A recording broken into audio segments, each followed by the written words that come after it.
बिस्मिल्लाहिर्रहमानिर्रहीम। यानी शुरू करता हूँ उस खुदा का नाम लेकर जो बड़ा मेहरबान निहायत रहम वाला है। भाई और बहनों, वो बड़ा मेहरबान एकमात्र सुप्रीम गॉड वो अल्लाह कबीर कौन है, वर्तमान में कहाँ है, उसकी प्राप्ति कैसे होगी, कैसे हमारा मोक्ष होगा, इन तमाम बातों की जानकारी वर्तमान में विश्व के किसी भी मुसलमान भाई बंधुओं को नहीं है। ये जानकारी भी हमें ही देनी पड़ेगी क्योंकि हम वर्तमान में उस एकमात्र बड़े मेहरबान निहायत रहम दिल अल्लाह की शरण में हैं। और वो अल्लाह आज धरती पर मनुष्य रूप में, दरवेश रूप में, संत रूप में आया हुआ है। तो चलिए शुरू करते हैं उसी अल्लाह के नाम से। परम पिता परमात्मा, सारी सृष्टि के रचनहार, कुल मालिक, असंख्य ब्रह्मांडों के स्वामी, जगत गुरु, तीनों लोकों में प्रवेश करके सबका भरण पोषण करने वाले, राजाधिराज, आत्माधार, नाथों के नाथ, देवों के देव महादेव, सर्वेश्वर, महेश्वर, मृत्युंजय, अजरो अमर, आदि अनादि, सनातनी प्रभु, जगत पिता जगदीश्वर, श्री श्री 1008 की उपाधि के वास्तविक अधिकारी, अकाल मूर्त सौद स्वरूपी राम वासुदेव सर्वगतम ब्रह्म, परम पूज्य, प्रथम पूज्य, परम संत, परम पुरुष, परम धनी, परम दयालु, सत्य कबीर, हक्का कबीर, अल्लाह कबीर, बाखबर अल्लाह ताला, जगत के तारणहार, जगत के मुक्तिदाता, जगत के जगन्नाथ, हारे के सहारे, हिंदुओं के राम, मुसलमानों के अल्लाह, सिखों के वाहिगुरु, ईसाइयों के मसीह, दया के सागर दया निधि, करुणा के सागर करुणा निधि, स्वयं भू परिभू, संकट मोचन, कष्ट हरण, मंगल करण, दुख भंजन, अविगत कबीर,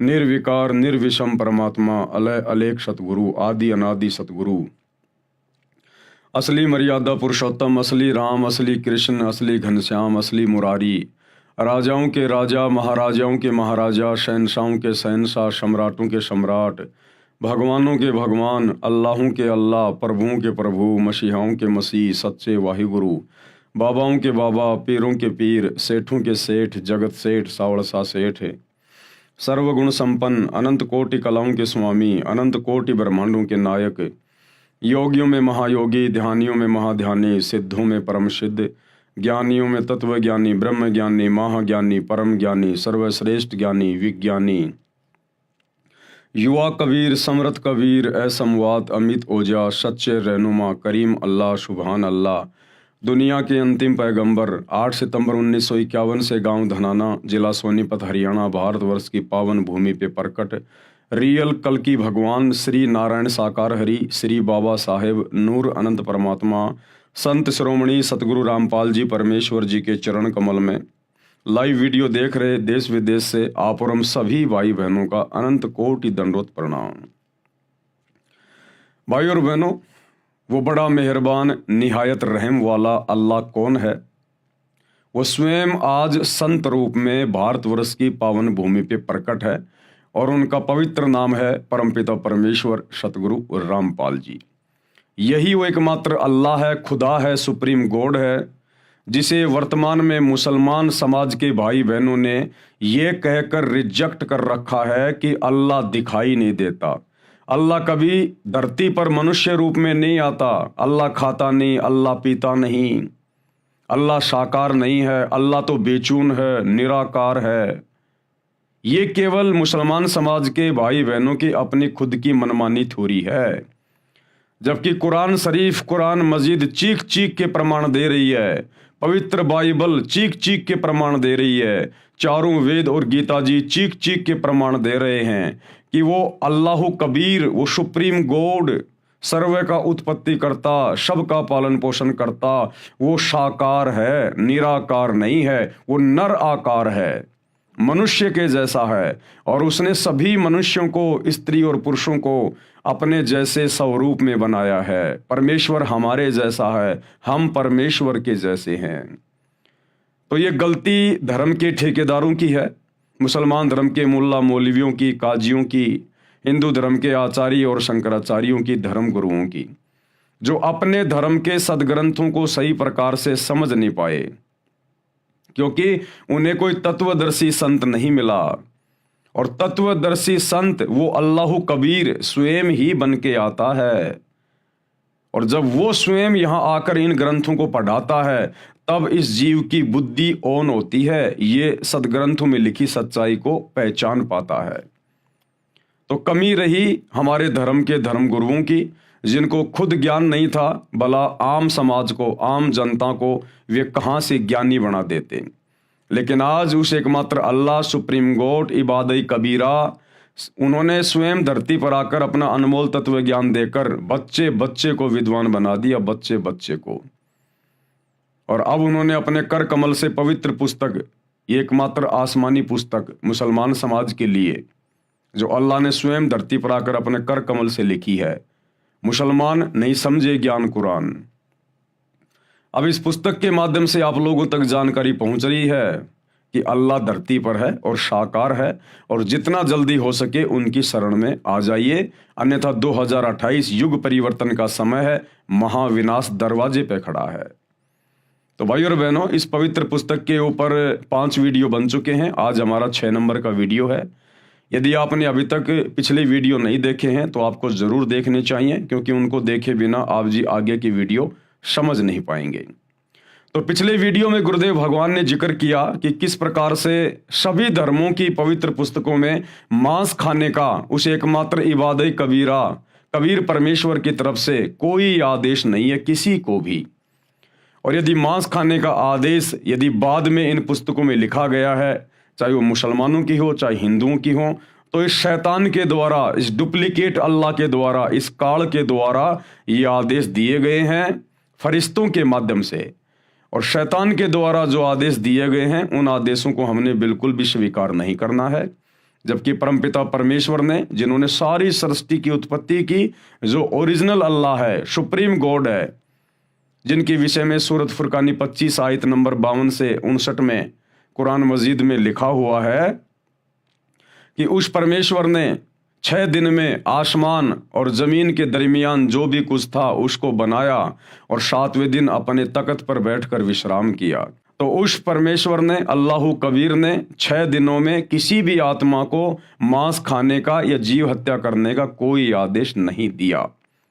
उस परमेश्वर के सतलोक में सिंहासन पर जाकर बैठने के बाद इस शैतान ने फिर आगे जो आदेश दिया है, उस आदेश को हमने फॉलो नहीं करना है।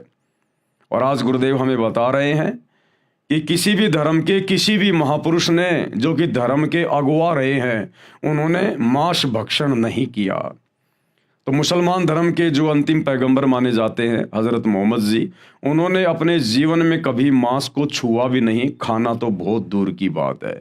फिर आज वर्तमान का मुसलमान समाज कैसे कह सकता है कि हम हज़रत मोहम्मद जी के फॉलोवर हैं, हम हज़रत मोहम्मद जी के नियम और मर्यादाओं में चल रहे हैं, हम उनकी शिक्षाओं में चल रहे हैं। एक भी मुसलमान हज़रत मोहम्मद की शिक्षाओं में वर्तमान में नहीं चल रहा है।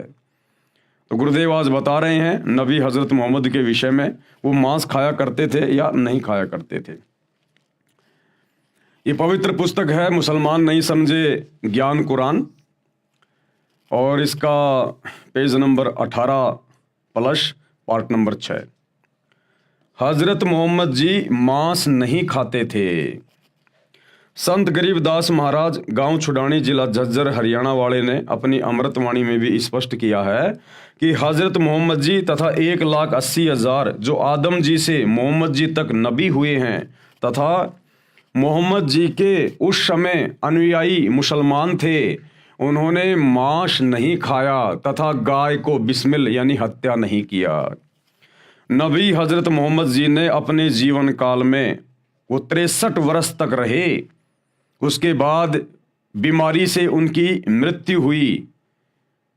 उन्होंने कभी भी अपने जीवन में मांस भक्षण नहीं किया, और ना ही हज़रत आदम से लेकर हज़रत मोहम्मद जी तक जो 1,80,000 पैगंबर हुए, नबी हुए, उन्होंने कभी किसी को मांस खाने का आदेश नहीं दिया, ना उन आत्माओं ने कभी मांस भक्षण किया।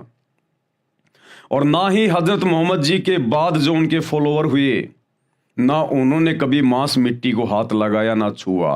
ये बिजली तो मुसलमान समाज में वर्तमान में गिरी हुई है शैतान की प्रेरणा से, काल की प्रेरणा से।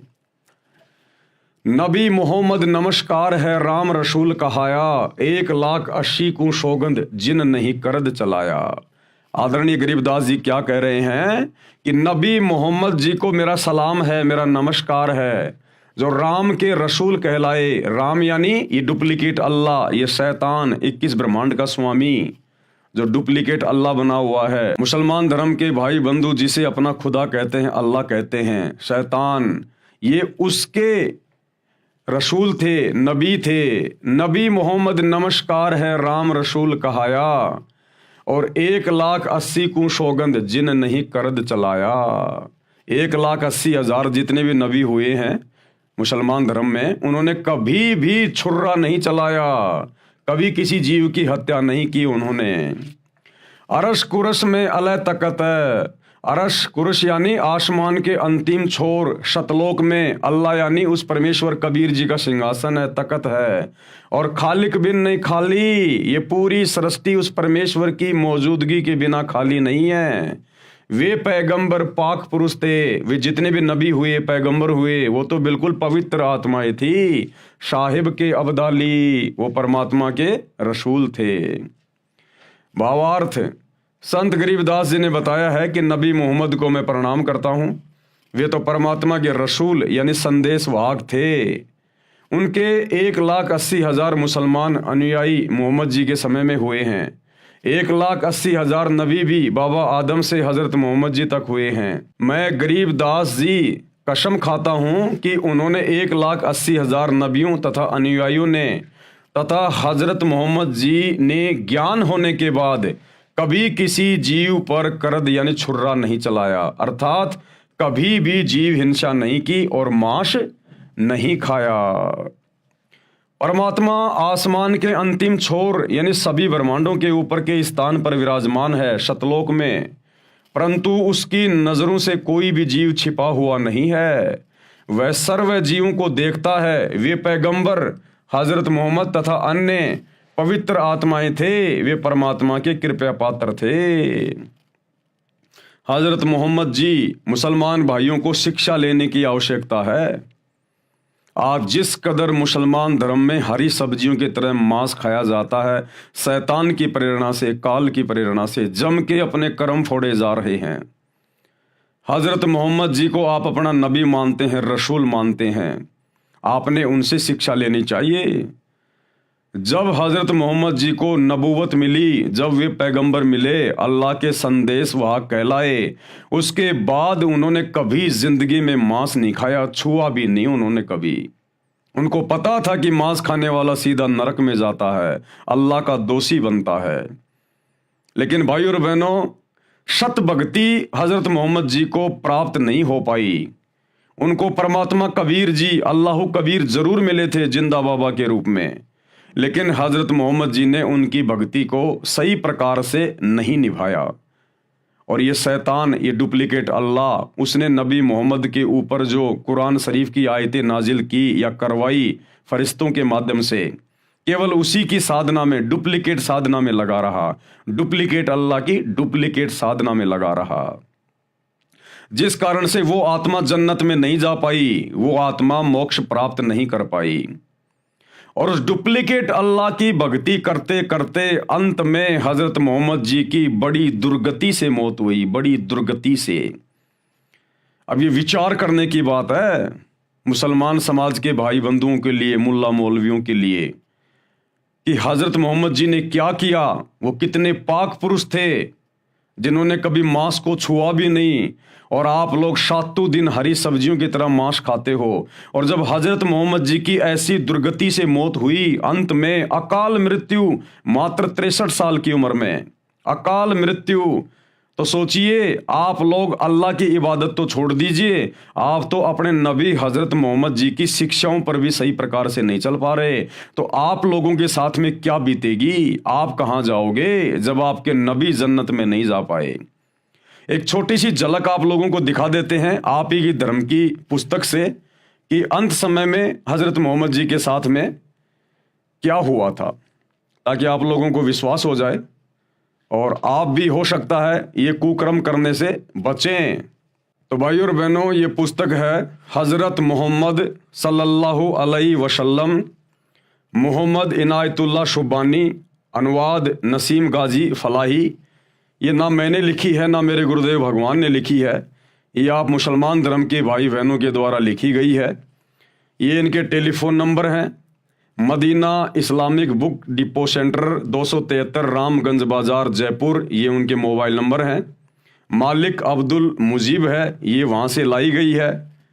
मरकजी मकतबा इस्लामी पब्लिशर्स नई दिल्ली, ये पिन कोड नंबर हैं। कहाँ से छपी है, ये कॉपीराइट वगैरह सब कुछ देख सकते हैं। ये आपको इसलिए दिखाया जा रहा है ताकि आप लोगों को विश्वास हो कि वास्तव में हमारे धर्म की पुस्तकों में क्या लिखा है और हम लोग क्या साधना कर रहे हैं। तो ये हज़रत मोहम्मद जी की जीवनी है और पेज नंबर 326 से आप इसको पढ़ सकते हैं। पेज नंबर 326 से। तकलीफ बहुत बढ़ गई, यानी अंत समय में हज़रत मोहम्मद जी को इतनी ज़्यादा तकलीफ हो गई, उनसे खड़ा भी नहीं हुआ जाता था। मात्र 63 साल की उम्र में, मात्र 63 साल की उम्र में उनकी अकाल मृत्यु हुई। अब सोचो भाई और बहनों, आप लोगों के साथ में क्या बीतेगी। अंत में ऐसी दुर्गति आपके नबी की हुई, उस डुप्लीकेट अल्लाह, उस शैतान की इबादत करने से, शैतान की इबादत करने के कारण, सत भक्ति को ठुकराने के कारण, जो ओरिजिनल अल्लाह उनको मिले थे कबीर परमात्मा जिंदा बाबा के रूप में काबा में, जब हज़रत मोहम्मद जी हज करने गए थे, उनको वहाँ ओरिजिनल अल्लाह मिला था, जिंदा बाबा। जो तुम मुसलमान समाज के भाई कहते हो अल्लाह दिखाई नहीं देता, अल्लाह बोलता नहीं, अल्लाह चलता नहीं, वो अल्लाह उन्हें मिला था और अपने लोक में लेके गया था, सचखंड में लेके गया था। लेकिन हज़रत मोहम्मद जी ने अस्वीकार कर दिया, क्योंकि यहाँ उनके बहुत ज़्यादा फॉलोवर हो गए थे, उनके अंदर मान बढ़ाई छा गई थी, अहंकार आ गया था। तो परमेश्वर ने उनको वापस छोड़ दिया और उनको एक कलमा दे दिया, अल्लाहु कबीर, अल्लाहु कबीर, कि ऐ हज़रत मोहम्मद, अगर कभी कोई आपत्ति आए तो तू ये कलमा पढ़ना, मैं तेरी मदद के लिए आऊँगा। उसके बाद पूरी जिंदगी हज़रत मोहम्मद जी ने वही शैतान वाली इबादत की, वही शैतान वाली। और उस इबादत को करने के चलते अंत में हज़रत मोहम्मद जी के साथ में क्या हुआ, कैसी दुर्गति से उनकी मौत हुई, ये वर्तमान के मुसलमानों के लिए जो हरी सब्जी की तरह मांस खाते हैं, मंदिरों में जाते हैं, मज़ारों पे सिजदा करते हैं, बहुदेववादी हो गए हैं, ये उनके लिए शिक्षा है कि तुम्हारे नबी के साथ में ऐसा हुआ और तुम तो वो भक्ति भी नहीं कर रहे जो तुम्हारे नबी ने की थी, तो आप लोगों के साथ में क्या बीतेगा। तकलीफ बहुत बढ़ गई, बुखार इतना तेज हुआ कि पूरा शरीर जलने लगा। चहेती बेटी फातिमा रोज बाप की खिदमत में यानी सेवा में हाजिर होती। आप उन्हें देखकर शने से खड़े हो जाते, उन्हें चूमते और अपने पास बिठा लेते। आज बला की बेचैनी थी, उस दिन हज़रत मोहम्मद को ज़बरदस्त बेचैनी थी, बड़ी पीड़ा हो रही थी, कमज़ोरी भी बहुत ज़्यादा थी। हज़रत फातिमा आई तो आप उठकर प्यार ना कर सके, अपनी बेटी को भी प्यार ना कर सके, इतने ज़्यादा बीमार हो गए थे, उठने की हिम्मत भी नहीं थी, कमज़ोरी बहुत ज़्यादा थी। हज़रत फातिमा आई तो आप उठकर प्यार ना कर सके। वे पास आई, स्वयं उन्होंने आपको चूमा और पहलू में बैठ गई। बुखार इतना तेज था कि बार बार आप सलल बेहोश हो जाते। देख लो भाई और बहनों, शैतान की इबादत का नतीजा हज़रत मोहम्मद के साथ में ये बीता, आप लोगों के साथ क्या होगा। पास ही एक बर्तन में ठंडा पानी था, आप उसमें हाथ डालते और चेहरे पर मलते, बेचैनी बहुत थी। ठीक उसी वक्त आपके होठ हिले और कानों में ये शब्द सुने, यहूदियों और ईसाइयों पर अल्लाह की लानत हो कि वे अपने पैगंबरों की कब्रों पर सजदे करने लगे। सोमवार की रात हुई तो बुखार कम हो गया, ऐसा लग रहा था मानो बुखार जाता रहा। बेचैनी नाम को न थी, तबीयत को बिल्कुल सुकून था। जिसने देखा समझा आप अच्छे हो गए। उदास चेहरे फिर चमक उठे, मुरझाए हुए दिल फिर लहला उठे। यानी जरा सी उनको राहत हुई, जरा सा भी ठीक हुए तो उनके जो फॉलोवर थे उनको बड़ी खुशी हुई कि हमारे सलल लगता है ठीक हो गए, लेकिन ठीक नहीं हुए। सोमवार की रात हुई तो बुखार कम हो गया, ऐसा लग रहा था मानो बुखार जाता रहा। बेचैनी नाम को न थी, तबीयत को बिल्कुल सुकून था। जिसने देखा समझा आप अच्छे हो गए। उदास चेहरे फिर चमकने लगे, मुरझाए हुए दिल फिर लहला उठे। आप सलल यानी हजरत मोहम्मद का कमरा मस्जिद से मिला हुआ था। सुबह हुई तो आपने पर्दा उठाकर देखा कि सच्चे साथी फजर की नमाज में व्यस्त थे। देखकर आप मुस्कुरा दिए कि अल्लाह की ज़मीन पर आखिर वह गिरोह पैदा हो गया जो आपकी शिक्षाओं का नमूना बनकर अल्लाह की याद में लगा हुआ है। कुछ आहट हुई तो साथी समझे कि आप बाहर आना चाहते हैं। वे खुशी से बेताब हो गए और करीब था कि वे नमाज छोड़ दें, नमाज तोड़ दें। हजरत अबू बकर इमाम थे, उन्होंने चाहा कि पीछे हट जाएं, लेकिन आप सल्लल्लाहु ने इशारे से मना कर दिया। फिर कमरे के अंदर होकर पर्दा गिरा दिया। कमजोरी इतनी ज्यादा थी कि पर्दा भी अच्छी तरह न गिरा सके। पैरों पर खड़े होना भी कठिन था। ये हजरत मोहम्मद की मात्र 63 साल की उम्र में उनकी क्या हालत हो गई थी शैतान की भक्ति करने के कारण। अरे परमात्मा तो बुढ़ापे में भी अपने भगत को बिल्कुल चंगा रखेगा, चंगा। परमात्मा अपने भगत को इस प्रकार की बीमारियों से नहीं गुजरने देता। वो अल्लाह कबीर इबादई कबीरा, अन्यथा उसकी इबादत की आवश्यकता क्या है। ये 63 साल की उम्र में और 1400 साल पहले जिस समय आदमी 150 साल जिया करते थे, 63 साल की उम्र में हजरत मोहम्मद के घुटने टूट गए। इतनी कमजोरी, ऐसी तबीयत खराब हुई। उस डुप्लीकेट अल्लाह ने कोई सहारा नहीं दिया, कोई साथ नहीं दिया।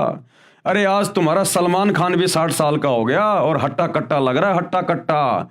और 63 साल की उम्र में हजरत मोहम्मद की ये दुर्गति शैतान की इबादत के कारण है, शैतान की इबादत के कारण है। पर्दा भी अच्छी तरह ना गिरा सके, पैरों पर खड़े होना भी कठिन था। लेकिन साथियों को खुश देखकर आप भी बेहद खुश थे।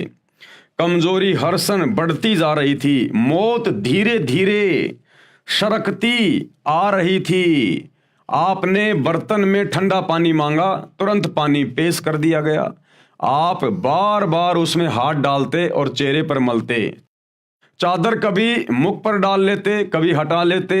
उस समय निरंतर आपके मुख से ये शब्द निकल रहे थे, क्या? ए अल्लाह, नजा यानी जाल निकलने के समय की परेशानियों को झेलना मेरे लिए आसान कर दे। आंख फाड़ के देख लो मुसलमान धर्म के भाई और बहनों, नबी हजरत मोहम्मद अपने अल्लाह से ये दुआ कर रहे थे, पुकार कर रहे थे कि ए अल्लाह, अरे कम से कम मेरा शरीर, मेरी मौत मेरे नजदीक है, कम से कम अब तो मेरी परेशानी को कम कर दे। यानी मेरे प्राण निकलते समय तो कम से कम मुझे थोड़ी बहुत राहत दे दे। वो इतने दुखी हो रहे थे, इतने बेचैन हो रहे थे, उनको ढंग की मौत भी नसीब नहीं हुई। आपके नबी को मौत भी आरामदायक नसीब नहीं हुई। यह है शैतान की भक्ति का प्रतिफल जो हजरत मोहम्मद जी ने की, ये उसका प्रतिफल है।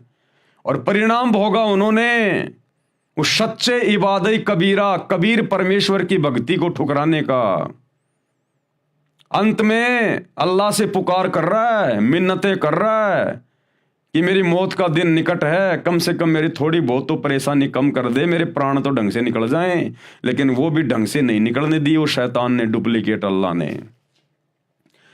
ए अल्लाह, नजा यानी जान निकलने के समय की परेशानियों को झेलना मेरे लिए आसान कर दे।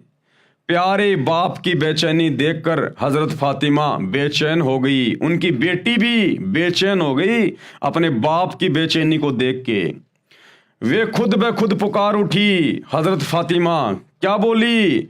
हाय मेरे बाप की बेचैनी। आपने सुना तो फरमाया आज के बाद फिर तुम्हारा बाप बेचैन ना होगा कि बेटी मैं जा रहा हूं, मेरा अंतिम समय है, इसके बाद मैं कभी बेचैन नहीं रहूंगा। यानी इस शरीर में मुझे फिर ये तकलीफ नहीं मिलेगी, ये मेरी अंतिम तकलीफ है, मेरी लास्ट तकलीफ है। इतना दुखी, इतना परेशान अंत समय में। दोपहर के बाद का समय था, सीने में सांस धड़धड़ा रही थी। इतने में आप सल्लल्लाहु यानी हज़रत मोहम्मद के होठ हिले और कानों में ये आवाज़ आई, नमाज और गुलामों से अच्छा सलूक। फिर हाथ ऊपर उठे, आप सल्लल्लाहु ने उंगली से इशारा किया और फिर फरमाया, अब और कोई नहीं, बस वही सबसे बड़ा साथी। क्या बोले हजरत मोहम्मद? बस अब और कोई नहीं, वो ही सबसे बड़ा साथी। कौन? वो इबादई कबीरा ओरिजिनल खुदा जो हजरत मोहम्मद को मक्का में मिला था, काबा में मिला था। क्योंकि हजरत मोहम्मद ने देख लिया कि मैंने शैतान की इबादत की पूरी जिंदगी और अंत में मुझे मौत भी ढंग की नसीब नहीं हो रही, इतनी भयंकर बेचैनी मुझे हो रही है। तो कहा कि एकमात्र वो ही है बस सबका साथी, अल्लाह कबीर, वो कबीर परमात्मा ही साथी है, ये शैतान साथी नहीं है। अब और कोई नहीं, बस वही सबसे बड़ा साथी। यही कहते कहते हाथ लटकाए, आंखें छत से लग गई और पवित्र आत्मा रब से जा मिली, यानी शैतान से जा मिली। मुसलमान जिसे अपना रब कहते हैं, जिसे अपना अल्लाह कहते हैं, वो शैतान है, शैतान है। अब ये देख लो अंत समय में हजरत मोहम्मद की हालत। अरे भक्ति क्यों की जाती है, इबादत क्यों की जाती है? ये दुनिया मंदिरों में मस्जिदों में धक्के क्यों खा रही है? ये भगवान के लिए पैदल जाती है लंबे लंबे रास्ते तय करके, क्यों? सुख शांति के लिए। जब तक जिए तब तक घर परिवार में सुख शांति रहे, कारोबार ठीक ठाक चले, बाल बच्चे सलामत रहे, शरीर सलामत रहे, और अंत में ये शरीर आसानी से छूट जाए। इसीलिए तो दुनिया भक्ति करती है। और देख लो हजरत मोहम्मद जी की अंत समय में क्या हालत हुई। तो वर्तमान के मुसलमानों को एक शिक्षा है कि तुम लोग तो वो साधना भी नहीं कर रहे जो हजरत मोहम्मद ने की थी। उस पवित्र आत्मा ने कभी जिंदगी में मांस को छुआ नहीं, कभी ब्याज लिया नहीं, कभी झूठ बोला नहीं। और आप मुसलमान क्या कर रहे हो वर्तमान में? उनकी एक भी शिक्षा पर नहीं हो, तो सोचो तुम्हारे साथ में क्या होगा, यहां भी और शरीर छोड़कर जाने के बाद भी। सोमवार का दिन था, रबीउल अव्वल की 12 तारीख थी, हिजरत का 11वां साल था। जानी सारों की नज़र में दुनिया अंधेरी हो गई और दिल की बस्ती में सन्नाटा छा गया। निसंदेह हम अल्लाह ही के हैं और बेशक उसी की ओर लौटने वाले हैं। ए अल्लाह, सलामती हो प्यारे नबी पर। अरे जब खुद हजरत मोहम्मद की दुआ उस डुप्लीकेट अल्लाह ने स्वीकार नहीं करी, खुद हजरत मोहम्मद जी प्रार्थना करते करते मर गए कि ए अल्लाह, कम से कम मरते मरते तो कम से कम मुझे थोड़ी बहुत राहत दे दे, बड़ी बेचैनी हो रही है। जब उस डुप्लीकेट अल्लाह ने, शैतान ने हजरत मोहम्मद की खुद की प्रार्थना स्वीकार नहीं करी और दुर्गति से ही मौत हुई, तो भला उनके फॉलोअर के द्वारा, उनके अनुयायियों के द्वारा जो सलामती की दुआ की जा रही थी, वो कैसे स्वीकार होगी? हे अल्लाह, सलामती हो प्यारे नबी पर। नबी बेचारा तड़प तड़प के मरा, नबी की तो उसने सुनी नहीं, तुम्हारी कहां से सुन लेगा? उनकी संतान पर और उनके सब साथियों पर। इंतकाल के समय आप सल्लल्लाहु की उम्र 63 साल थी, मात्र 63 साल। अकाल मृत्यु हुई, अकाल मृत्यु। जबकि भक्ति करने वालों की, सच्चे खुदा की सच्ची इबादत करने वालों की, आजीवन मर्यादा में रहने वालों की कभी भी अकाल मृत्यु नहीं होती है। अंत समय में भगत की मौत ऐसे होती है जैसे पका हुआ आम का फल जरा सी हवा लगते पेड़ से नीचे गिर जाता है। तो अंत समय में भगतों की ऐसे मृत्यु होती है। दुनिया वालों की तरह हॉस्पिटल में तड़प तड़प के, एक्सीडेंट में इस प्रकार से मृत्यु नहीं होती, अन्यथा भक्ति की क्या आवश्यकता। लेकिन ये दुनिया जानती तो नहीं कि भक्ति क्या है, भगवान क्या है। अगर जानना है तो सतगुरु रामपाल जी के यूट्यूब पर सत्संग सुनना शुरू कर दो, जल्द से जल्द उनकी शरण में आ जाओ, वरना 2028 युग परिवर्तन का समय है। ये शैतान, ये काल जिसने नबी को नहीं बख्शा, ये वर्तमान के लोगों को कहां बख्शेगा जिनका कोई दीन धर्म नहीं है। अभी 2-3 दिन पहले थाईलैंड में, म्यांमार में भूकंप आया 7.7 रिएक्टर का। सैकड़ों बिल्डिंगें धराशायी हो गई, हजारों लोग अकाल मौत मर गए। आने वाले समय में 15-15 स्केल रिएक्टर के भूकंप आएंगे, 15-15। तब कहां जाओगे, किसको पुकारोगे? अरे थाईलैंड के मुसलमान क्या अल्लाह की भक्ति नहीं करते, क्या इबादत नहीं करते? ये शैतान किसी को नहीं बख्शता। जब नबियों को नहीं बख्शा तो औरों की क्या औकात है। इसलिए भाई और बहनों, ये आपकी आंखों के सामने है, ये प्रमाण आपको दिखा दिया गया है। मानो तो ठीक और ना मानो तो ठीक, भाई हमारा जो कर्म है वो हम कर रहे हैं। तो हजरत मोहम्मद जी ने कभी मांस को छुआ भी नहीं, और वर्तमान के मुसलमान आज 7 दिन मांस खाते हैं। तो भाई क्या होगा आप लोगों के साथ में। संत जंभेश्वर महाराज जी के विचार, यानी हजरत मोहम्मद जी को लेकर संत जंभेश्वर जी महाराज एक राजस्थान में संत हुए हैं। वो क्या कुछ कह रहे हैं, इसी बात की गवाही संत जंभेश्वर जी महाराज विष्णोई धर्म के प्रवर्तक ने दी है शब्द संख्या 12 में। महमद महमद न कर काजी, महमद का तो विषम विचारूं। महमद हाथ करद ना होती, लोहे घड़ी नसारू। महमद साथ पयंबर सीधा, 1,80,000। और महमद मर्द हलाली होता, तुम ही भये मुर्दाऊ। भावार्थ किया गुरुदेव ने। संत जंभेश्वर जी ने बताया है कि हे काजी, आप उस पवित्र आत्मा मोहम्मद जी का नाम लेकर जो गाय या अन्य जीवों को मारते हो, उस महापुरुष को बदनाम कर रहे हो। हजरत मोहम्मद जी के विचार बहुत नेक थे, आप उनके बताए मार्ग से भटक गए हैं। मोहम्मद जी के हाथ में करद यानी जीव काटने का छुर्रा नहीं था, जो लोहे के आयरन पर घण से कूट कर तैयार होता है। हजरत मोहम्मद के साथ 1,80,000 पवित्र आत्माएं मुसलमान अनुयायी थे। वे तथा हजरत आदम से हजरत मोहम्मद तक नबी हुए हैं। वे सीधे साधे थे तथा नेक पैगंबर थे। हजरत मोहम्मद तो सूरवीर हलाल की कमाई करके खाने वाले थे। तुम ही मुर्दारू अर्थात जीव हिंसा करने वाले हो।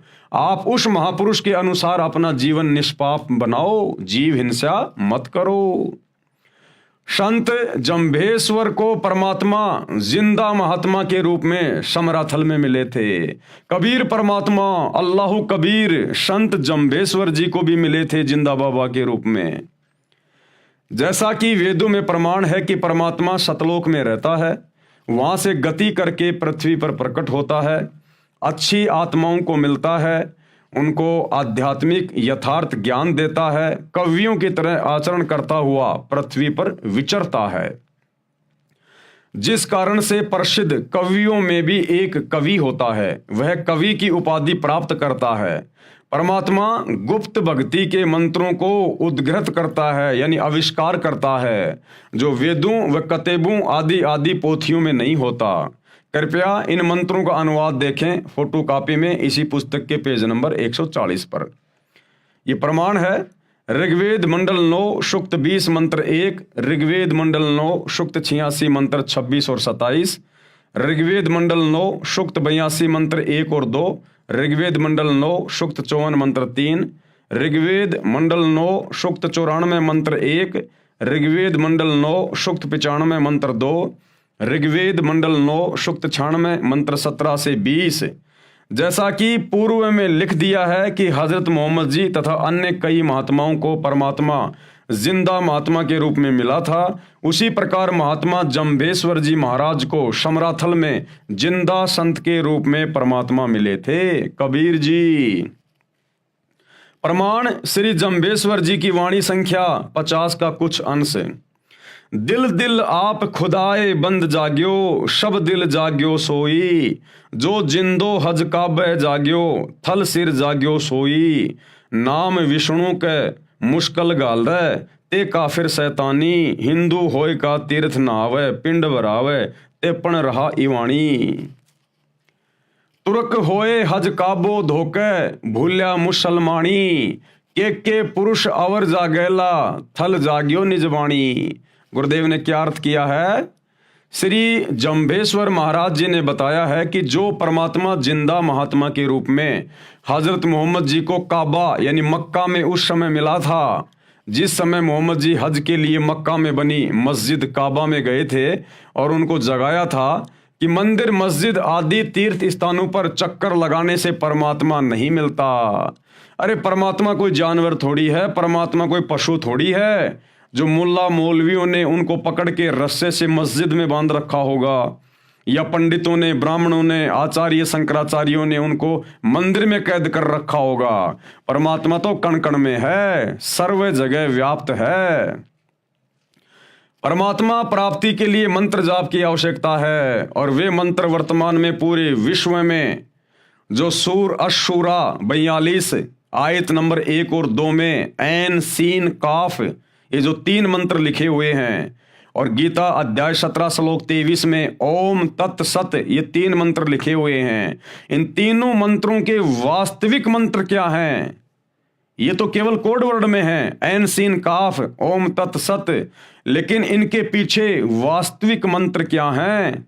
वो मंत्र मुक्ति के मंत्र, मोक्ष के मंत्र वर्तमान में पूरे विश्व में केवल इस एकमात्र सुप्रीम गॉड अल्लाह कबीर सतगुरु रामपाल जी के पास में उपलब्ध है।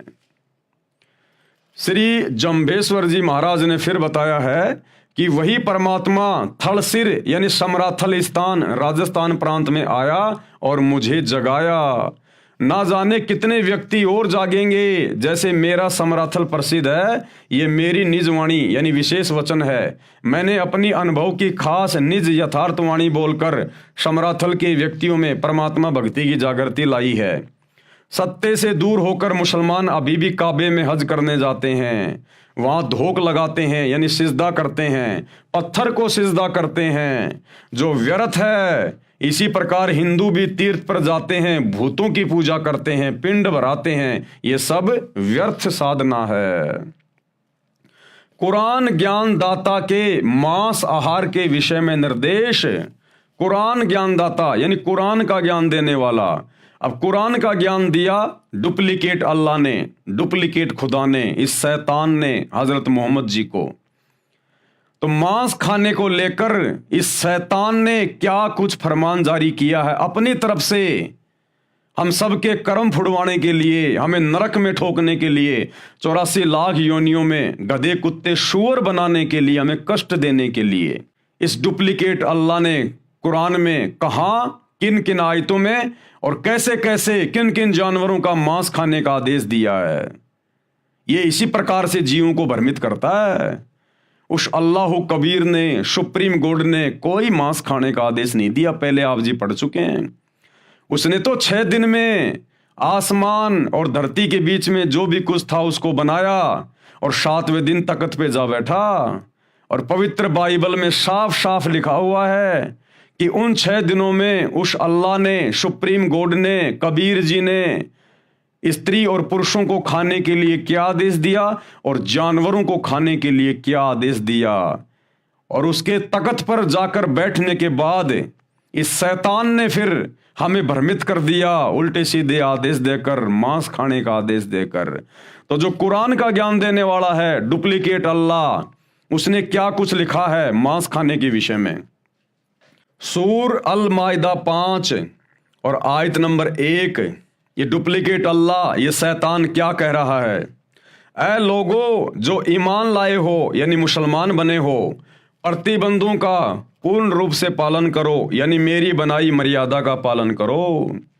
और क्या कह रहा फिर ये शैतान, ये कैसे भ्रमित करता फिर देखिएगा। तुम्हारे खाने के लिए चौपाइयों की जाति के सब जानवर हलाल यानी वैध किए हैं। क्या कह रहा ये शैतान कि तुम्हारे खाने के लिए मैंने चौपाइयों की जाति के सब जानवर, चौपाइयों यानी जिनके 4 पैर होते हैं जानवर, मैंने तुम्हारे खाने के लिए वैध कर दिए हैं, जायज कर दिए हैं। तुम 4 पैर वाले जानवरों को काट के खा सकते हो, उनका मांस खा सकते हो। ये शैतान का आदेश है, शैतान का आदेश है।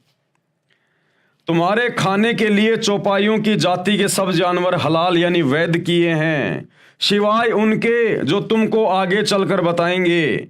लेकिन हराम की हालत में शिकार को अपने लिए हलाल न करो, बेशक अल्लाह जो चाहता है हुक्म देता है। जो 4 पांव वाले जानवर खाने के लिए जायज बताए हैं वे हैं ऊंट, गाय, भेड़, बकरी आदि। ये शैतान का फरमान है। सूर माइदा 5 आयत नंबर 3, तुम पर हराम किया गया, यानी जो खाना पाप है वे जानवर बताए हैं। मुर्दार, खून, सूअर का मांस, वे जानवर जो अल्लाह के सिवा किसी और के लिए ज़बह यानी मारा गया हो, उसको भोग लगा हो, किया गया हो, वह जो गला घुटकर या चोट खाकर या ऊंचाई से गिरकर या टक्कर खाकर मरा हो या किसी हिंसक जानवर ने फाड़ा हो, सिवाय उसके जिसे तुमने जीवित पाकर ज़बह न किया हो, वह किसी स्थान पर ज़बह किया गया हो, यानी जिस स्थान पर अन्य देवी देवताओं की मूर्ति हो, और ये भी तुम्हारे लिए नाजायज़ है, और 500 यानी टोस डाल करके उनके द्वारा अपना भाग्य मालूम करो। ये सारे उपरोक्त काम आदेश उल्लंघन के हैं। ये सारे के सारे आदेश शैतान के हैं, शैतान के। 6 दिन में सृष्टि रचकर वो इबादई कबीरा सुप्रीम कोर्ट तो तख्त पे जाके बैठ गया सिंहासन पर सतलोक में। उसके बाद ये आदेश शैतान के हैं, मांस खाने के, परमात्मा के आदेश नहीं हैं। सूरा अल मोमिन 40 आयत नंबर 79, अल्लाह ही ने तुम्हारे लिए चौपाए बनाए हैं ताकि इनमें से किसी पर तुम सवार हो और किसी का गोश्त यानी मांस खाओ। ये शैतान का आदेश है। अल्लाह ने तो ये कहा था कि इस पृथ्वी पर जितने भी जीव जंतु हैं, हे इंसान, तुम उनके ऊपर अपना अधिकार रखना। अधिकार रखने का मतलब कि हे इंसान, जो मैंने तुझे बनाया है नर और नारी करके, तेरे को मैंने विशेष बुद्धि बख्शी है। ये बुद्धि, ये दिमाग अन्य जीव जंतुओं को नहीं है जितनी तुझे है। इसलिए तू अपनी मेहनत करके, अपना पुरुषार्थ करके अपनी रोजी रोटी का बंदोबस्त करना, और तेरे खाने के लिए मैंने जितने भी छोटे छोटे बीज वाले पेड़ हैं और बड़े बड़े जो फल हैं मैंने वो दिए हैं, और तू इन जानवरों पे अधिकार रखना। अधिकार रखने का मतलब है जैसे हम अपने घरों पर गाय रखते हैं, भैंस रखते हैं, तो हमने उनके ऊपर अपना अधिकार किया। हमने उनको समय पे खाना खिलाया, चारा खिलाया, पानी पिलाया, तो वो गाय फिर हमें दूध देती है। दूध से तरह तरह की मिठाइयाँ बनती है, पौष्टिक भोजन बनता है। उस गाय भैंस का गोबर हमारे खेतों में खाद के रूप में काम आता है। वो गाय भैंस हमारे को वो बच्चा देती है, फिर वो खेतों में हल जोतने के काम में आता है, और मरने के बाद उसकी चमड़ी काम आती है पैर के जूते बनाने के लिए। परमेश्वर ने ये नहीं कहा कि तुम जानवरों को खाना काटना, ये नहीं कहा, केवल अधिकार के लिए कहा है।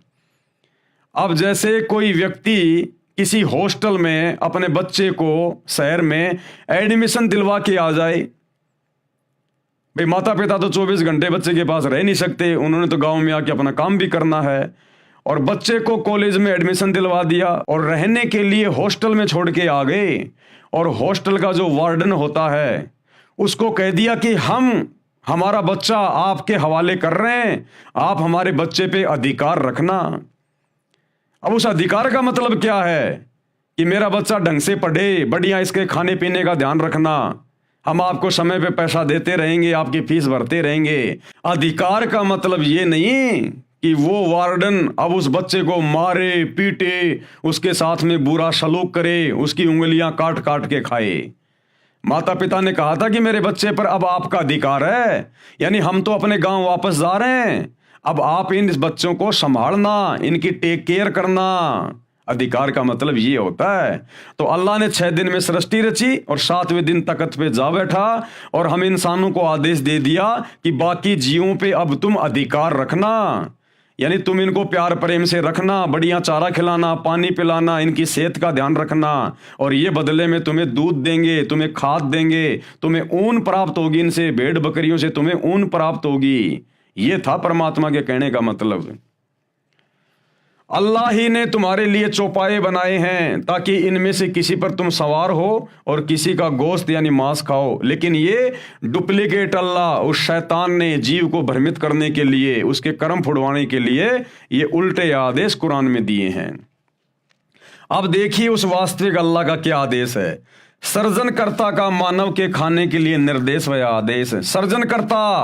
सर्जनकर्ता यानी जिसने पूरी कायनात बनाई, जिसने पूरी सृष्टि को रचा, 6 दिन में आसमान और जमीन के दरमियान जो भी कुछ था उसको बनाया, वो सर्जनकर्ता। अल्लाहु कबीर इबादही कबीरा, सुप्रीम गॉड। उन्होंने क्या आदेश दिया?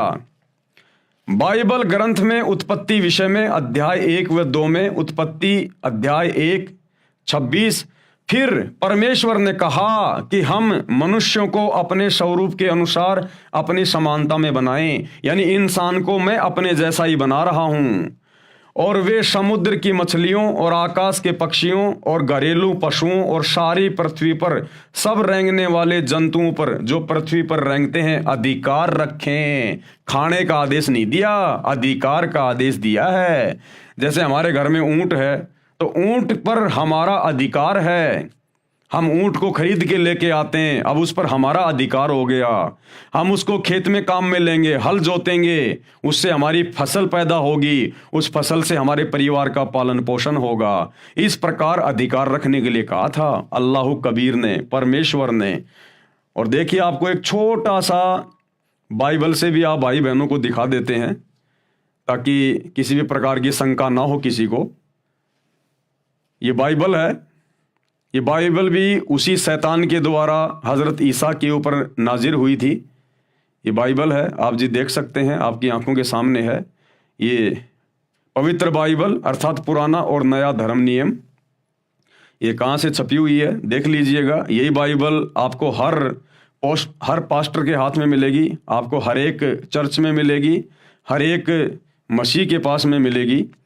और ये इसका उत्पत्ति अध्याय नंबर 1 और ये इसके श्लोक नंबर हैं 26 से 29। ये आपको मैंने पहले दिखा दिया था, ये 26 है। फिर परमेश्वर ने कहा, यानी अल्लाह कबीर ने कहा, जिसने 6 दिन में सृष्टि रची, हम मनुष्य को अपने स्वरूप के अनुसार अपनी समानता में बनाएं, यानी मैं इंसान को अपने जैसा अपनी समानता में बनाऊंगा। तो अल्लाह कैसा हुआ? आप और हमारे जैसा हुआ, जिन्होंने अपने जैसा हमें बनाया। अब आगे चलिए, उन्होंने इंसानों को क्या क्या खाने का आदेश दिया।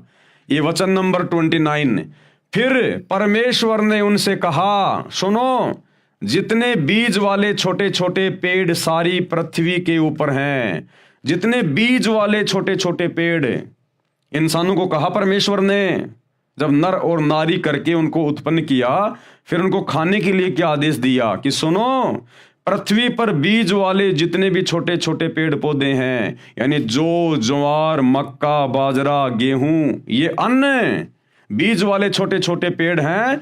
और जितने वृक्षों में बीज वाले फल होते हैं, यानी सेब, संतरा, अंगूर, आम, वे सब मैंने तुमको दिए हैं, वे तुम्हारे भोजन के लिए हैं। ये खाने का आदेश दिया था उस कबीर अल्लाह ने, ना कि मांस खाने का आदेश दिया था। और जानवरों के लिए भी परमात्मा ने आदेश दिया।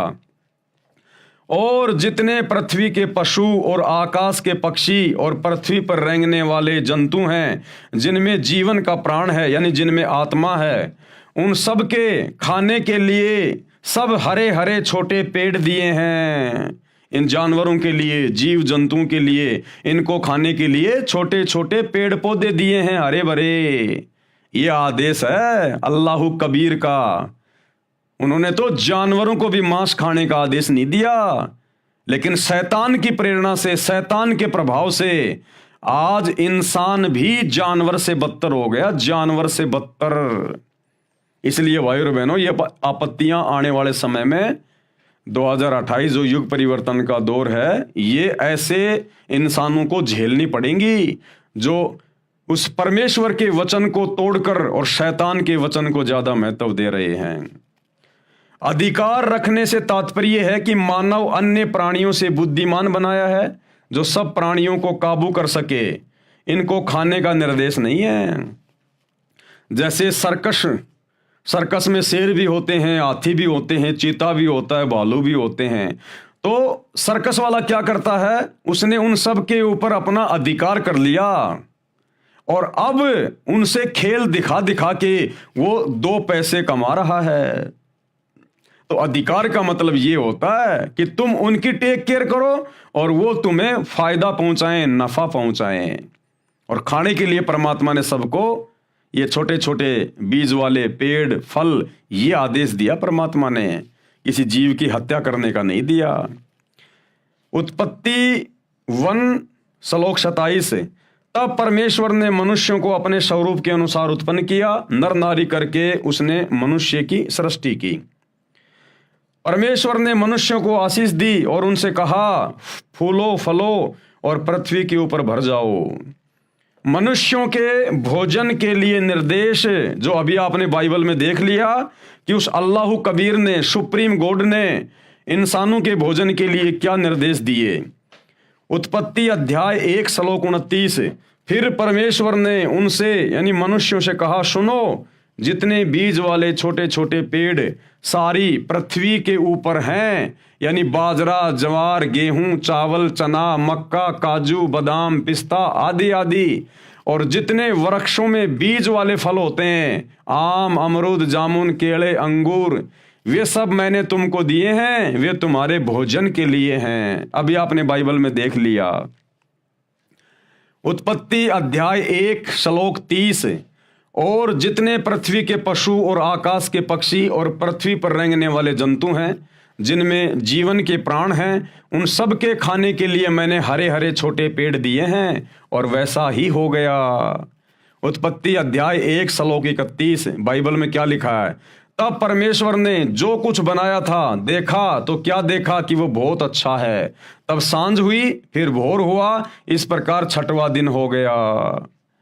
उत्पत्ति अध्याय 2 और आगे ये श्लोक नंबर 2, यों आकाश और पृथ्वी और उसकी सारी सेना का बनाना समाप्त हो गया, और परमेश्वर ने अपना काम जिसे वह करता था 7वें दिन समाप्त किया, और उसने अपने किए हुए सारे काम से 7वें दिन विश्राम किया। यानी वो कबीर परमात्मा अपने सतलोक के सिंहासन पर जा बैठा। उत्पत्ति अध्याय 2 श्लोक 3, और परमेश्वर ने 7वें दिन को आशीष दी तथा पवित्र ठहराया, क्योंकि उसमें उसने सृष्टि की रचना के सारे काम से विश्राम किया। विशेष मानव के भोजन के विषय में यह आदेश उस अल्लाह का, जिसके विषय में कुरान की सूरत फुरकानी 25 आयत नंबर 52 से 59 में वर्णन है कि कबीर अल्लाह ने सर्व सृष्टि की रचना 6 दिन में की, फिर ऊपर आसमान में तख्त यानी सिंहासन पर जा विराजा। उसकी खबर यानी संपूर्ण जानकारी किसी बाखबर यानी तत्वदर्शी संत से पूछो, उससे जानो। अब भैया उसकी जानकारी तो वर्तमान में सतगुरु रामपाल जी परमेश्वर जी के पास में है, बाकी पूरे विश्व में किसी के पास नहीं है। और अब ये जानकारी धीरे धीरे पूरी दुनिया को पता चल रही है कि वास्तव में रियल अल्लाह कौन है, रियल गॉड कौन है, और ये डुप्लीकेट शैतान जिसने सबको भ्रमित कर रखा है, जो मुसलमानों का अल्लाह बन के बैठा है, हिंदुओं का भगवान बन के बैठा हुआ है। अब ये जानकारी सतगुरु रामपाल जी ने यानी स्वयं उस अल्लाह कबीर ने धरती पर बाखबर के रूप में, तत्वदर्शी संत के रूप में प्रकट होकर अब सबको बता दी है। और अब ये डूंडा फटेगा, डूंडा पूरे विश्व में डंके की चोट पर बच्चे बच्चे को पता चलेगा कि शैतान कौन है, डुप्लीकेट अल्लाह कौन है और सुप्रीम गॉड कौन है। यह कादिर अल्लाह ताला है, सृष्टि का रचनहार है। इसने जो रचना करनी थी 6 दिन में की, तथा जो प्राणियों के खाने का आदेश देना था दिया, और 7वें दिन ऊपर आसमान में अपने निज निवास में तख्त पर जा बैठा, जिसका आदेश मानव यानी नर नारी को मांस खाने का नहीं है। इसके आदेश की अवहेलना करके, अन्य का आदेश पालन करके मांस खाने वाले परमेश्वर का विधान भंग कर रहे हैं। हिंदू हो, मुसलमान हो, सिख हो, ईसाई हो, जो भी लोग मांस खाते हैं, उल्टे कार्य करते हैं, 2 नंबर के काम करते हैं, ये सब के सब शैतान के प्रभाव से कर रहे हैं, डुप्लीकेट अल्लाह के प्रभाव से कर रहे हैं। उस सुप्रीम गॉड अल्लाह कबीर के आदेश की अवहेलना कर रहे हैं, जिस कारण से भयंकर मुसीबतों का सामना करना पड़ेगा, जो दंडित किए जाएंगे।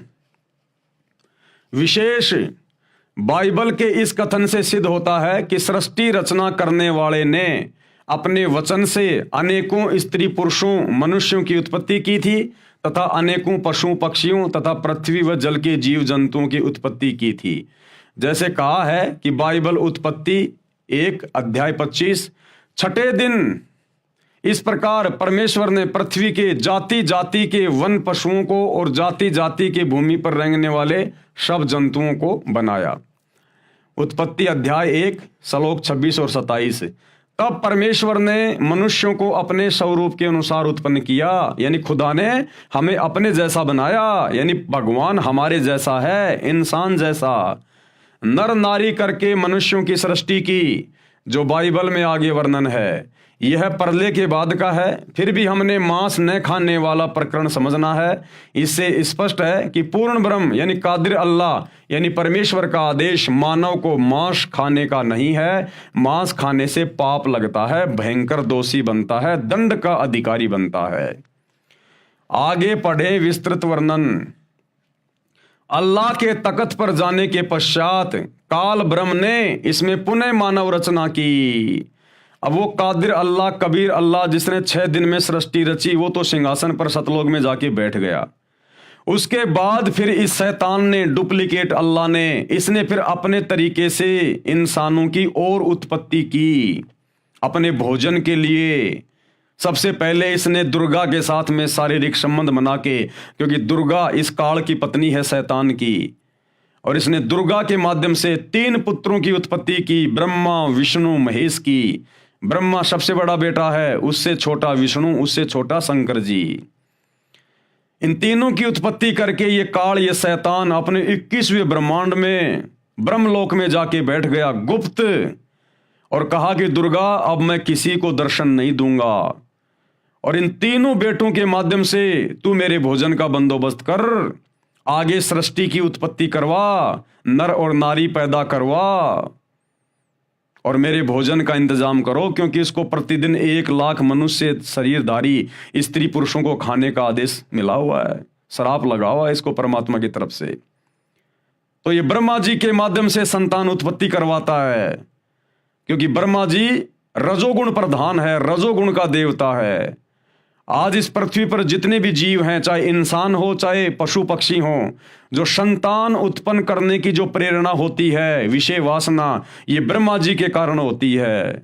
ब्रह्मा जी रजोगुण का प्रधान है, क्योंकि ब्रह्मा जी को इस शैतान ने अपनी पत्नी दुर्गा के माध्यम से ये ड्यूटी दे रखी है, संतान उत्पन्न करने की, नर और नारी उत्पन्न करने की अपने भोजन के लिए। और विष्णु जी के माध्यम से आपस में सबको बांध के रखता है मोह ममता में, क्योंकि विष्णु जी शतोगुण प्रधान है।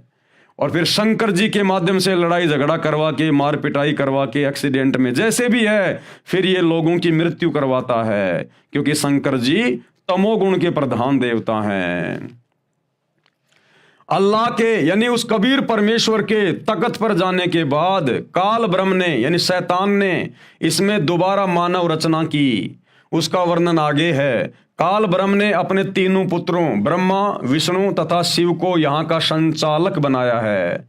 कर्मों के अनुसार फल देना इसके अधिकार में दिया है, और स्वयं ये गुप्त रहता। ये शैतान किसी के सामने नहीं आता, खुद ये अपने 21वें ब्रह्मांड में जाके बैठ गया, गुप्त रहता है। आगे इस पवित्र ग्रंथ बाइबल में कहीं पर मांस खाने का निर्देश है, वह उस पूर्ण ब्रह्म कंप्लीट गॉड का नहीं है। इसी प्रकार यदि पवित्र बाइबल में या पवित्र कुरान में कहीं भी मांस खाने का आदेश है, तो वह पूर्ण ब्रह्म कादिर अल्लाह का नहीं है, वह हमने नहीं मानना है। सूक्ष्म वेद यानी कलाम एक कबीर में कादिर अल्लाह का निर्देश। अब सूक्ष्म वेद में यानी कबीर सागर में और गरीबदास जी के सदग्रंथ साहिब में उस कलाम कबीर यानी अल्लाहु कबीर सुप्रीम गॉड का क्या आदेश है। हजरत मोहम्मद जी जिस साधना को करता था वही साधना अन्य मुसलमान समाज भी कर रहा है। वर्तमान में सब मुसलमान श्रद्धालु मांस भी खा रहे हैं, परंतु नबी मोहम्मद जी ने कभी मांस नहीं खाया, तथा न ही उनके सीधे अनुयायियों 1,80,000 ने मांस खाया। केवल रोजा व बंग तथा नमाज किया करते थे, गाय आदि को बिस्मिल यानी हत्या नहीं करते थे। नबी मोहम्मद नमस्कार है राम रसूल कहाया, और 1,80,000 को सौगंध जिन नहीं करद चलाया। अरश कुरश में अलय तकत है, खालिक बिन नहीं खाली। और वो पागंबर पाक पुरुष थे, साहिब के अब्दाली। कि नबी हजरत मोहम्मद और उनके फॉलोवर तो बहुत ही पाक थे, पवित्र थे, उन्होंने कभी मांस को छुआ तक नहीं। भावार्थ, नबी मोहम्मद तो आदरणीय हैं, जो प्रभु के अवतार कहलाए हैं, यानी शैतान के। कसम है 1,80,000 पैगंबर हुए हैं, तथा जो उनके अनुयायी थे उनको कसम है कि उन्होंने कभी बकरे, मुर्गे तथा गाय आदि पर करद नहीं चलाया, अर्थात जीव हिंसा नहीं की तथा मांस भक्षण नहीं किया। वे हजरत मोहम्मद, हजरत मूसा, हजरत ईसा आदि पैगंबर संदेश वाहक तो पवित्र व्यक्ति थे तथा ब्रह्म यानी ज्योति निरंजन काल के कृपा पात्र थे। परंतु जो आसमान के अंतिम छोर सतलोक में पूर्ण परमात्मा अल्लाहु अकबर अर्थात अल्लाह कबीर है, उस सृष्टि के मालिक की नजर से कोई नहीं बचा है। यानी वो कादिर अल्लाह, समर्थ अल्लाह, अल्लाहु कबीर, वो भैया 7वें आसमान पर यानी सतलोक में अपने तख्त पर, सिंहासन पर बैठकर सबको देख रहा है। और फिर जो जैसा करेगा उसी के अनुसार फिर वो उसके कर्म लिखता है और उसी के अनुसार फिर जीव को भोगना पड़ता है। तो उस कादिर अल्लाह का जो 7वें दिन तख्त पे जा बैठा, कबीर, जो वर्तमान में सतगुरु रामपाल जी के रूप में धरती पे प्रकट है, उन्होंने कभी किसी को मांस खाने का आदेश नहीं दिया। और फिर भी यदि ये इंसान, चाहे हिंदू हो, मुसलमान हो, सिख हो, ईसाई हो, पूरे विश्व का, यदि फिर भी ये मांस खाता है, आधी अधूरी भक्ति साधना करता है, मंदिर, मस्जिद, चर्च, गुरुद्वारों में धक्के खा रहा है, तो फिर वो उस अल्लाह के द्वारा दंडित किया जाएगा, दंडित। मारी गऊ शब्द के तीरम, ऐसे थे मोहम्मद पीरम। शब्द फिर जीवाई हंसा राख्या, मांस नहीं बाख्या, ऐसे पीर मोहम्मद भाई। यानी एक बार हजरत मोहम्मद जी ने अपनी वचन शक्ति से, अपने शब्द से एक जिंदा गाय को मार दिया। तलवार से नहीं मारा, अपने वचन से मारा, अपनी शब्द शक्ति से मारा। और उसके बाद जब वो गाय को जिंदा करने लगे तो गाय जिंदा नहीं हो पाई, उनकी बैटरी डिस्चार्ज हो गई, शब्द शक्ति नहीं रही। अब हजारों आदमी देखने वाले, पैगंबर की बेइज्जती हो रही है, पैगंबर के अनुयायी खड़े हैं, गाय जिंदा हो नहीं रही, सारे जंतर मंत्र बोल ली हजरत मोहम्मद ने। अब देखा ये तो बात बिगड़ जाएगी। उस समय हजरत मोहम्मद जी ने जो जिंदा बाबा के रूप में उनको काबा में वो कबीर परमात्मा मिला था, उनको याद किया, गुफा में जाके रो रो के अल्लाहु कबीर, अल्लाहु कबीर। अब मुसलमान भाई कहते हैं ना अल्लाहु अकबर, अल्लाहु अकबर का मतलब होता है अल्लाहु कबीरू, अल्लाहु कबीर, अकबीर। उसको जाके याद किया, क्योंकि जिंदा बाबा के रूप में कबीर परमात्मा ने हजरत मोहम्मद को ये मंत्र दिया था, ये कलमा दिया था कि तू इसका जाप किया कर, अल्लाहु कबीर, अल्लाहु कबीर। तब उसने वहां जाकर उस अल्लाहु कबीर को याद किया, तब वो कबीर परमात्मा हजरत मोहम्मद जी के सामने प्रकट हुआ, उसी जिंदा बाबा के रूप में। केवल उन्हीं को दिखाई दे रहा था और कहा कि ए हजरत मोहम्मद, मैं इस गाय को जिंदा कर रहा हूं अपनी वचन से, अपनी शक्ति से, और दुनिया को लगेगा कि तू जिंदा कर रहा है, क्योंकि केवल हजरत मोहम्मद जी को ही दिखाई दे रहे थे परमात्मा। वो समर्थ है, चाहेगा उसको दिखाई देगा। तो परमेश्वर ने फिर उस मरी हुई गाय को अपने वचन से जिंदा किया और लोगों को लगा कि हजरत मोहम्मद जी ने जिंदा कर दिया, हमारे नबी ने जिंदा कर दिया, और उनकी फिर से महिमा बन गई।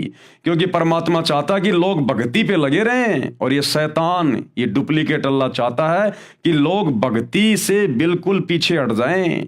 ये चाहता ही नहीं भक्ति, शैतान को तो अंधेरा पसंद है, अंधेरा।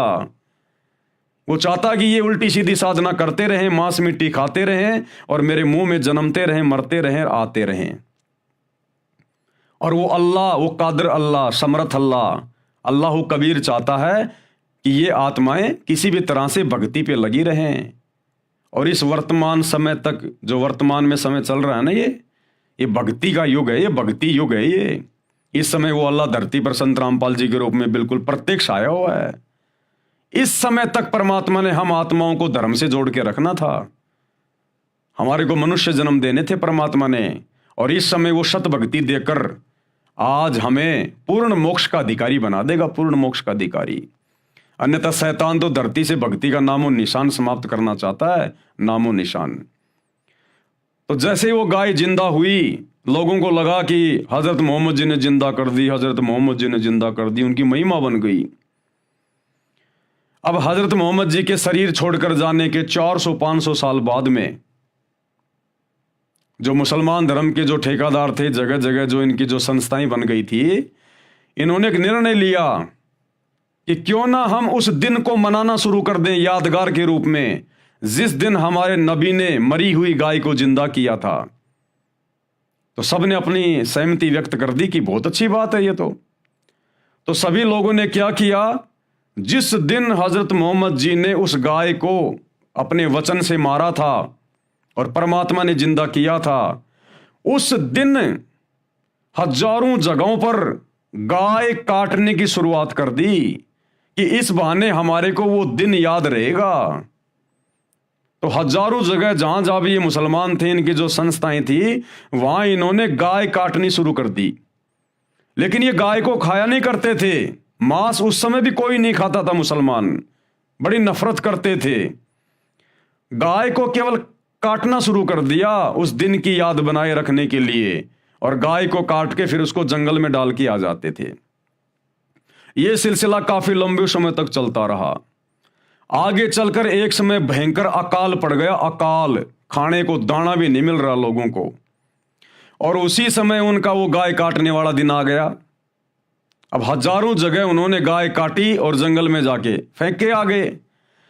अब जो लोग भूखे मर रहे थे मुसलमान, उन लोगों को खाने को कुछ नहीं मिल रहा था। अपनी जान बचाने के लिए वे लोग उस गाय का मांस उठाकर ले आए और उन्होंने पकाकर खाना शुरू कर दिया।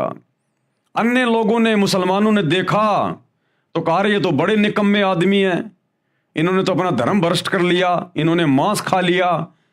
ये सूचना उन्होंने अपने धर्म के ठेकेदारों को दी।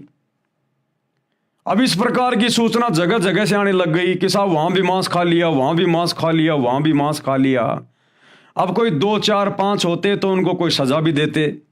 सबको पकड़ पकड़ के लेके आ गए वो गांव वाले कि साहब देखो इसने मांस खाया, उस गाय का इसने मांस खाया। अब धर्म के ठेकेदारों ने देखा ये तो हजारों आदमी हैं, 1-2 को सजा दे दें, हजारों को कैसे दें, तो बात बिगड़ेगी। तो बाद में उन्होंने आपस में सलाह मशवरा किया और कहा कि भाई ऐसा है, हमने जब गाय काटी थी ना, हमने कलमा पढ़ा था, और कलमा पढ़ने के बाद में वो प्रसाद बन गया था, प्रसाद, मांस नहीं रहा, और उसको खाने से कोई पाप नहीं लगा। इस प्रकार फिर आगे चलकर ये बिजली पूरे मुसलमान समाज में गिर गई, पूरे मुसलमान समाज में। फिर तो ये परंपरा बन गई, रिवाज बन गया, कोई भी जानवर काटो कलमा पढ़ के, और कह दिया कि अब तो ये प्रसाद बन गया। अरे नालायकों, अपने बच्चों को काटो ना देखे। अगर ये कलमा पढ़ने से अगर मांस अगर प्रसाद बन रहा है और उसकी रूह जन्नत में जा रही है, ये मुल्ला मौलवी जब ये काटते हैं ये कलमा पढ़ के किसी भी जानवर को, तो कहते हैं हे अल्लाह, इसकी रूह को, इसकी आत्मा को जन्नत में जगह देना। जैसे अल्लाह इनके बाप का नौकर है कोई, जो जैसा ये कहेंगे अल्लाह वैसा ही करेगा। ये मनमुखी सोच है, मनमुखी धारणा। अगर इसी प्रकार कलमा पढ़ के अल्लाह से पुकार करके अगर किसी की गर्दन काटने से जन्नत मिलती है, तो पूरा मुसलमान समाज मस्जिदों में धक्के क्यों खा रहा है जन्नत के लिए? काबा में क्यों जाता है, हज करने क्यों जाता है? जन्नत के लिए। अगर ऐसे ही जन्नत मिलती है तो अपने परिवार वालों की गर्दन काट कलमा पढ़ के, और उनके शरीर को तो खा ले प्रसाद समझ के कि ये तो प्रसाद बन गया, उसको तो प्रसाद समझ के खा ले, और आत्मा उसकी जन्नत में चली गई। अरे जन्नत के लिए तो भक्ति कर रहे हैं, तो इससे अच्छा मौका और क्या? जब तुम जानवरों को जन्नत में भेज रहे हो और उसके शरीर को प्रसाद बना के खा रहे हो, तो अपने बच्चों को काट काट के खाओ ना। तुम काटोगे, कलमा पढ़ोगे, आत्मा तो उसकी जन्नत में चली गई, और बाकी बच गया उसका शरीर, उसको पका पका के खाओ अपने घर पे। तो ये ड्रामेबाजी है, ड्रामेबाजी। ये नहीं चलेगी उस अल्लाह के दरबार में। तुमने उस दरगाह का महल नहीं देखा, धर्मराज के तिल तिल का लेखा। तो एक छोटा सा सत्संग गुरुदेव भगवान इस कादिर अल्लाह के मुख कमल से कि किस प्रकार से मुसलमान धर्म में ये मांस खाने की शुरुआत हुई, शैतान की प्रेरणा से। सुनिएगा। परमात्मा ने कहा क्या हुआ कि जब हजरत मोहम्मद जी ने वह गाय मार दी वचन तय पर जीवित ना हुई, अपने सारे कलमे कलमे पढ़ लिए उसने, तब कहते हैं मुझे याद किया कि हे जिंदा रूप वो परमात्मा, मेरी मदद करो, मेरी इज्जत रखो। कहते हैं हम शब्द स्वरूपी बेग गया रे, तुरंत पहुंच गए हम, और मुई गऊ हम तत्काल जवाई। अब परमात्मा शब्द स्वरूपी यानी अपने सह शरीर आते हैं, लेकिन वो शरीर अन्य को दिखाई नहीं दे रहा, हजरत मोहम्मद को दिखाई दे रहे थे। वो महात्मा आ गया मेरे पास जो मुझे ऊपर लेकर गया था, और तब परमात्मा ने कहा कि रुक जा, मैं जीवित करता हूं। परमात्मा ने थपकी मारी, वो जीवित गाय जीवित होगी। लेकिन वो हजरत मोहम्मद को दिख रहे थे।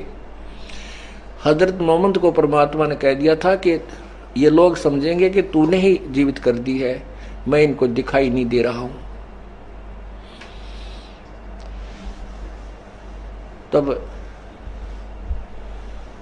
परमात्मा, उसके बाद हजरत मोहम्मद जी की वाह वाह होगी, और उनके अनुयायियों ने कहा कि देख लो भाई विरोधियों, हमारे नबी पूर्ण नबी हैं।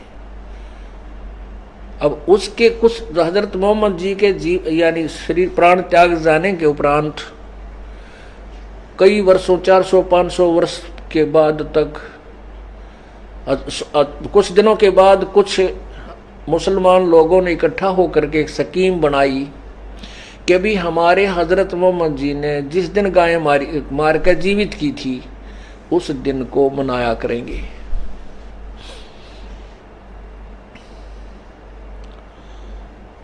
अब सब ने सहमति दे दी, भाई भूलना पड़ा यह बात तो ठीक है। तो वो गाय को जिस उस दिन एक गाय को कलमा पढ़ के वो मंत्र सा बोल के उसको धीरे धीरे काट देते हैं, हलाल कहते हैं। लेकिन मांस नहीं खाते थे वो क्या करते थे, उस गाय को जंगल में डाल देते थे मार के, और वहां पशु पक्षी खा लेते थे। तो वो नहीं खाते थे, मुसलमान नहीं खाते थे मांस, कहते हम नहीं छुएंगे इसको। कुछ वर्षों के बाद क्या हुआ कि अकाल गिर गया, दुर्भिक्ष पड़ गया, बहुत ज्यादा अन्न रहा नहीं। और उसी दौरान वो दिन आ गया जिस दिन हजरत मोहम्मद जी ने गाय जीवित की थी वचन से मार के। तो उन्होंने उस गाय को हलाल करके और जंगल में डाल दिया। उसमें भूख मरी चल रही थी। किसी मुसलमानों ने, कुछ मुसलमानों ने वो मांस गाय का पका के खा लिया। अन्य मुसलमानों को पता लग गया, उन्होंने बहुत घोर विरोध किया कि इन्होंने धर्म बिगाड़ दिया, इन्होंने मांस खा लिया, ये अपराधी है, इनको सजा दी जाए। ऐसी ऐसी घटना कई जगह पर घट गई। उन व्यक्तियों को पकड़ दिया गया धार्मिक लोगों द्वारा, और उसमें एक कमेटी बन चुकी थी जगह जगह पर कि वो फैसला करेंगे इनको क्या सजा दी जाए। तो उस कमेटी के पास हजारों की संख्या में ऐसे व्यक्तियों की रिपोर्ट आएगी। उन्होंने फिर केस स्कीम बनाई, भाई इनको कैसे सजा दें, ये तो ठीक नहीं बात रही। उन्होंने क्या स्कीम बनाई कि इनको कह दो कि कलमा पढ़ने से वो गाय का मांस पवित्र हो गया था, प्रसाद बन गया था, उसके खाने से इनको अपराध नहीं लगा। अब वो स्टेटमेंट उनकी सुन ली तो सभी उनको छोड़ दिया, भाई ये तो प्रसाद बन गया था इसलिए खा लिया, तो कोई दोष नहीं। उसके बाद यह बिजली गिर गई मुसलमान धर्म में, ये मांस खाने लाएंगे कि तो पवित्र हो गया, प्रसाद बन गया, घर घर बांटन लाएंगे। ये परमात्मा ये सारे खेल यू काल करवावे हैं। अब क्या जरूरत थी उन्हें वो दिन मनाने की, ये दिन ना मनाते थे या बुराई इस पवित्र धर्म में नहीं घुसती, और ये कम से कम घोर पाप तो बचे रहते। तो भाई और बहनों, ये बहुत ही गलत परंपरा ये मुसलमान समाज में शैतान की प्रेरणा से चली हुई है। उस कादिर अल्लाह का कोई मांस खाने का आदेश नहीं है। तो कहते मारी गऊ शब्द के तीरम, ऐसे थे मोहम्मद पीरम। और शब्दें फिर जीवाई हंसा, राख्या मांस नहीं बाख्या, ऐसे पीर मोहम्मद भाई। एक समय नबी मोहम्मद ने एक गाय को शब्द यानी वचन सिद्धि से मारकर सबके सामने जीवित कर दिया था। यानी करने वाले तो अल्लाह थे, लेकिन महिमा उन्हीं को दी गई है। उन्होंने गाय का मांस नहीं खाया। अब मुसलमान समाज वास्तविकता से परिचित नहीं है। जिस दिन गाय जीवित की थी उस दिन की याद बनाए रखने के लिए गऊ मार देते हो। आप जीवित नहीं कर सकते तो मारने के भी अधिकारी नहीं हो। ऐ मुसलमानों, ऐ मुल्ला मौलवियों, अगर तुम गाय को जीवित करने के अधिकारी नहीं हो तो तुम मारने के भी अधिकारी नहीं हो। तुम कहते हो कि हमारे नबी ने गाय को मार दिया था, तो तुम्हारे नबी ने तो गाय को जीवित भी कर दिया था। तुम करके दिखाओ ना। अगर तुम जीवित करने के अधिकारी नहीं हो तो फिर तुम किसी को मारने के भी अधिकारी नहीं हो। आप मांस को प्रसाद रूप जानकर खाते तथा खिलाते हो। आप खुद भी पाप के भागी बनते हो तथा अपने अनुयायियों को भी गुमराह कर रहे हो। आप दोजक यानी नरक के पात्र बन रहे हो। अब सूक्ष्म वेद में, उस पवित्र कबीर सागर में, जो कि सूक्ष्म वेद है, 5वां वेद है, और आदरणीय गरीबदास जी की वाणियां सूक्ष्म वेद, इनमें परमेश्वर की तरफ से क्या आदेश है मांस खाने या ना खाने के विषय में, और जो लोग मांस खाते हैं उनके विषय में। कबीर मांस आहारी मानव प्रत्यक्ष राक्षस जानी, यानी जो मांस भक्षण करता है किसी भी जानवर का, वो तो प्रत्यक्ष राक्षस है, राक्षस। कबीर मांस आहारी मान ई प्रत्यक्ष राक्षस जानी, ताकि संगति मति हरे होए भक्ति में आनी। ऐसे दुष्ट नीच प्रवृत्ति के, राक्षस प्रवृत्ति के लोगों की तो संगति भी नहीं करनी चाहिए। जो लोग मांस खाते हैं वो तो प्रत्यक्ष राक्षस हैं, उनके पास तो बैठना भी नहीं चाहिए। उनके पास बैठने मात्र से हमारी भक्ति में हानि होगी, नुकसान होगा, हमारे विचार गंदे होंगे। ऐसे लोगों के पास तो, जो मांस खाते हैं या किसी जानवर को काटते हैं, उनके तो पास में भी नहीं बैठना चाहिए। उस अल्लाह का तो ये आदेश है। कबीर मांस खाए ते ढेड सब। जो लोग मांस खाते हैं वो किसी भी धर्म का हो, किसी भी जाति का, वो ढेड इंसान है। ढेड, ढेड कोई जाति नहीं होती। ढेड का मतलब होता है नीच व्यक्ति। तो कहते हैं मांस खाने वाला चाहे हिंदू हो, चाहे मुस्लिम हो, चाहे सिख हो, चाहे ईसाई हो, विश्व का कोई भी प्राणी हो, वो ढेड व्यक्ति है, वो नीच है, नीच। कबीर मांस खाए ते ढेड सब, और मद पीवे सो नीच, और जो शराब पीते हैं वो महादुष्ट प्राणी है। कुल की दुर्मति पर हरे राम कहे सो ऊंच। ऐसे व्यक्तियों की तो दुर्मति ये शैतान हर लेता है। उनके कुल की, परिवार की, उनके खानदान की दुर्गति होती है। पूरा का पूरा खानदान ऐसे लोगों का या तो कभी जल के मरेगा, या कभी एक्सीडेंट में मरेगा, या किसी बीमारी से मरेगा। यानी ऐसे लोगों की तो भयंकर दुर्गति से मौत होती है। और राम कहे सो ऊंच, और जो भक्ति करता है उस अल्लाहु राम की, उस अल्लाहु कबीर की, राम यानी जो सबसे बड़ा अल्लाह, सबसे बड़ा खुदा, दशरथ पुत्र राम नहीं। त्रेता युग में जो रामचंद्र जी आए थे वो तो खाली उनके शरीर का नाम था राम, केवल उनकी पहचान थी। वास्तव में राम कौन है? राम यानी अल्लाह, खुदा, सबसे बड़ा भगवान। कहते हैं जो उसकी भक्ति करेगा वो ऊंच है, वो सर्वश्रेष्ठ आत्मा है। कबीर मांस बखे और मद पीवे, यानी जो जो लोग मांस खाते हैं और शराब पीते हैं, और धन वैश्या सो खाए, और जो लड़कियों से धंधा करवाते हैं, वैश्यावर्ती का धंधा करवाते हैं, और जुआ खेले, चोरी करे, और जो लोग जुआ खेलते हैं और चोरी करते हैं, अंत समूला जाए, अंत में उनकी दुर्गति होगी, बर्बादी। और वर्तमान में ये जो शेयर मार्केट का जो काम है, ये जुए की श्रेणी में आता है, जुए की श्रेणी में, जुआ खेलने की श्रेणी में। तो कहते हैं ऐसे लोगों की तो अंत में दुर्गति होगी, उनका तो समूला नाश जाएगा। कौन? मांस खाने वाले, शराब पीने वाले, नशा करने वाले, और धन वैश्या से खाए, यानी लड़कियों से जो वैश्यावर्ती करवाता है फिर उस पैसे को खाता है, यानी उस पैसे से अपना पेट भर रहा है। जुआ खेलने वाला और चोरी करने वाला, अंत समूला जाए। कबीर मांस मांस सब एक हैं कि नालायको, मांस चाहे इंसान का हो चाहे जानवर का, चाहे आपके बेटा बेटी का हो, चाहे मुर्गे और हिरण का। कहते हैं मांस मांस सब एक हैं, मुर्गी हिरण गाय, आंखों देख नर खात है, ते नर नरक में जाए। और फिर भी ये इंसान उसको खा रहा है काट काट के। कहते हैं अंत में वो नरक में जाके गिरेगा, दोजख की आग में जाके गिरेगा। वो चाहे हिंदू हो, चाहे मुसलमान हो, चाहे विश्व का कोई भी प्राणी क्यों ना हो, जो एक मांस दूसरे मांस को खा रहा है। कबीर ये कुकर को बख्श है। कबीर अल्लाह कह रहे हैं कि ये मांस खाना तो ये कुत्ते का भोजन है। कबीर ये कुकर को बख्श है, मनुष्य दे क्यों खाए हे नादान प्राणी, ये अनमोल मनुष्य जन्म प्राप्त करके तू क्यों ये गंदगी खा रहा है। मुख में आमिख मेल के नरक परेंगे जाए। कबीर पापी पूजा बैठ के बखे मांस मद दोई, कि एक तरफ तो तुम भक्ति करने का दिखावा करते हो, मुसलमान तुम मस्जिद में जाते हो, नमाज करते हो, हिंदू तुम लोग मंदिर में जाते हो, मूर्तियां पूज रहे हो, और दूसरी तरफ तुम लोग मांस खा रहे हो, शराब पी रहे हो। तिनकी दीक्षा मुक्ति नहीं, कोटि नरक फल होई। गुरु पद पर जो लोग बैठे हैं मुसलमान धर्म में, हिंदू धर्म में, किसी भी धर्म में, और उसके बाद वो मांस भी खाते हैं, शराब भी पीते हैं, नशा भी करते हैं, कैसे ऐसे लोगों से दीक्षा लेने से, उपदेश लेने से मुक्ति नहीं होगी। दोनों नरक में जाएंगे, दोनों के दोनों।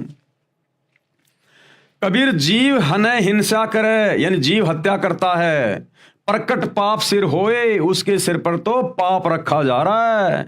निगम पुनि ऐसे पाप ते बिस्त गया नहीं कोई। ऐसे कुकर्म करने वाले आज तक तो कभी स्वर्ग में गए ही नहीं, जन्नत में गए नहीं। अल्लाह कबीर कह रहा है कि ऐसे कुकर्म करने वाले, जीव हत्या करने वाले आज तक कभी भी भिस्त में नहीं गए, स्वर्ग में नहीं गए। उनके सिर पर तो पाप की गठरी रखी है। कबीर तिल भर मछली खाए के कोटि गऊ दे दान।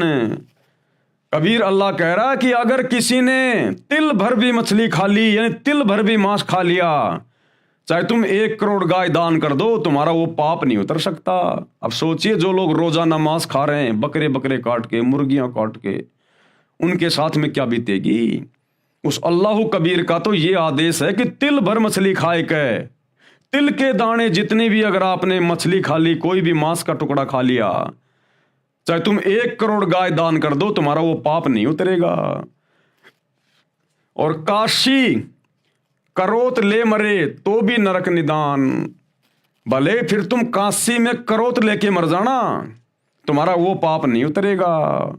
एक समय हिंदू धर्म के पंडितों ने, ब्राह्मणों ने एक कुकर्म शुरू कर दिया धन कमाने के लिए।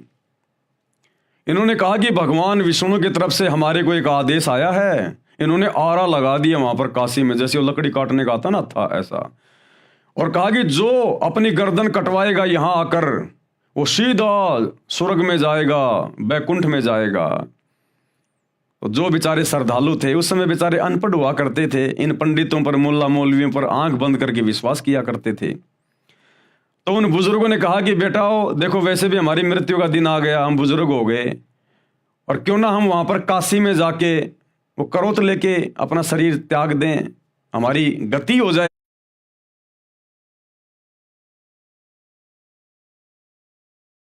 सारा उनको एक्स्ट्रा उनको पैसा दे दिया करते थे। अब उन पंडितों ने देखा रे भाई भीड़ बहुत ज्यादा होने लग गई, बड़ी समस्या हो गई।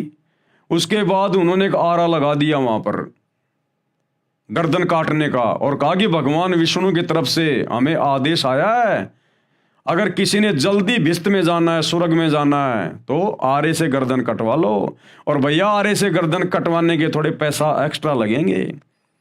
तो उन बुजुर्गों ने अपने बच्चों को बताया कि भाई ऐसे ऐसे है, हमें मरना तो है ही, 5-10 रुपये और दे दो पंडित जी को, हम जल्दी चले जाएंगे।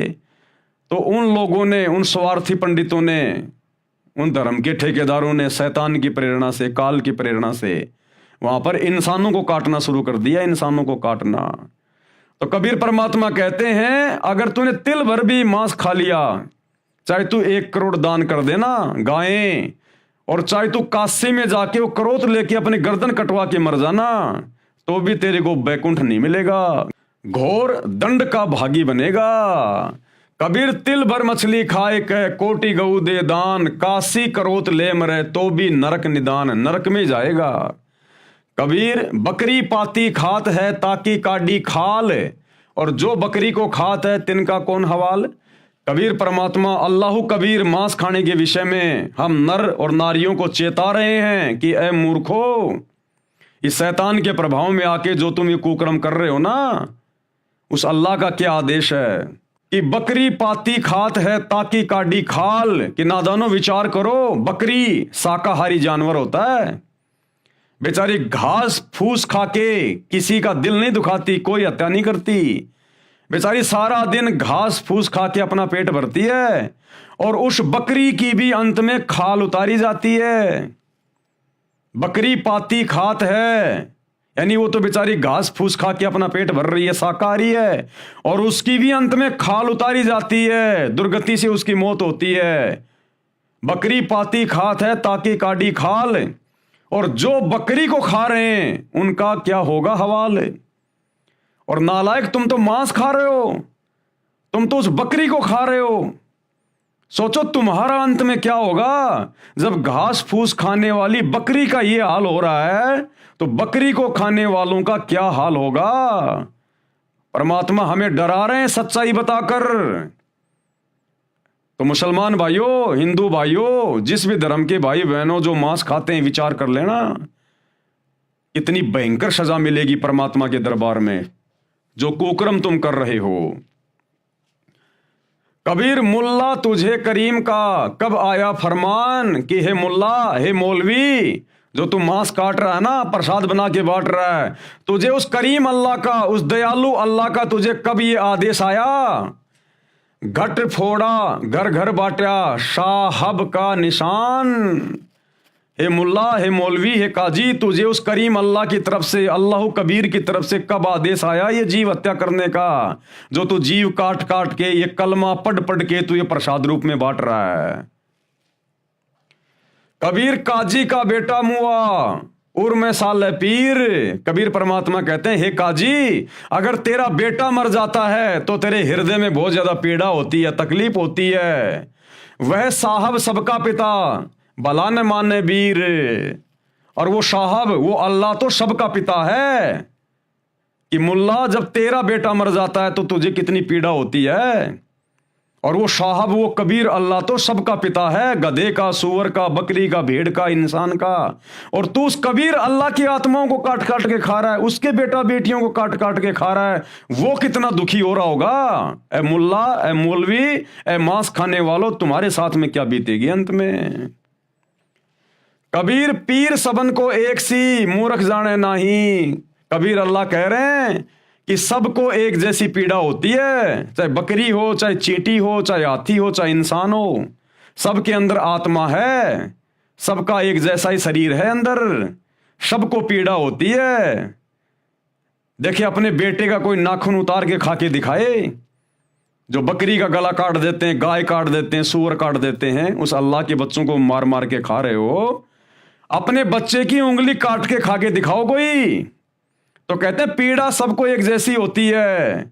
वो बकरा बकरी जो कसाई की दुकान पे बंधे होते हैं, और जब दूसरे बकरे को काटा जाता है तो वो देख देख के रोते हैं, वो भयभीत होते हैं, वो कि भाई हमारा भी नंबर आएगा, हमारा भी नंबर आएगा। और जब उनको काटा जाता है तो क्या वो चिल्लाते नहीं, क्या वो तड़पते नहीं है, क्या उनको दर्द नहीं होता है। तो परमेश्वर हमें जगा रहे हैं मूर्खों को जो शैतान के प्रभाव में है। कबीर पीर यानी पीड़ा सभी को एक सी मूर्ख जाने नहीं, लेकिन जो मूर्ख है, जो मंद बुद्धि है, जो शैतान के प्रभाव में है, वो इन बातों को नहीं जान पाता। अपना गला कटाए के क्यों न बसो भिस्त के माही। अगर इसी प्रकार से कलमा पढ़कर अगर किसी की गर्दन काटने से अगर उसको भिस्त में जगह मिल रही है, वो आत्मा अगर जन्नत में जा रही है, तो नालायक अपना खुद का गला क्यों नहीं काट रहा तू। अरे जाना तो तूने भी जन्नत में ही है, भिस्त में ही है। मंदिर मस्जिदों में तुम भी तो धक्के वहीं के लिए खा रहे हो।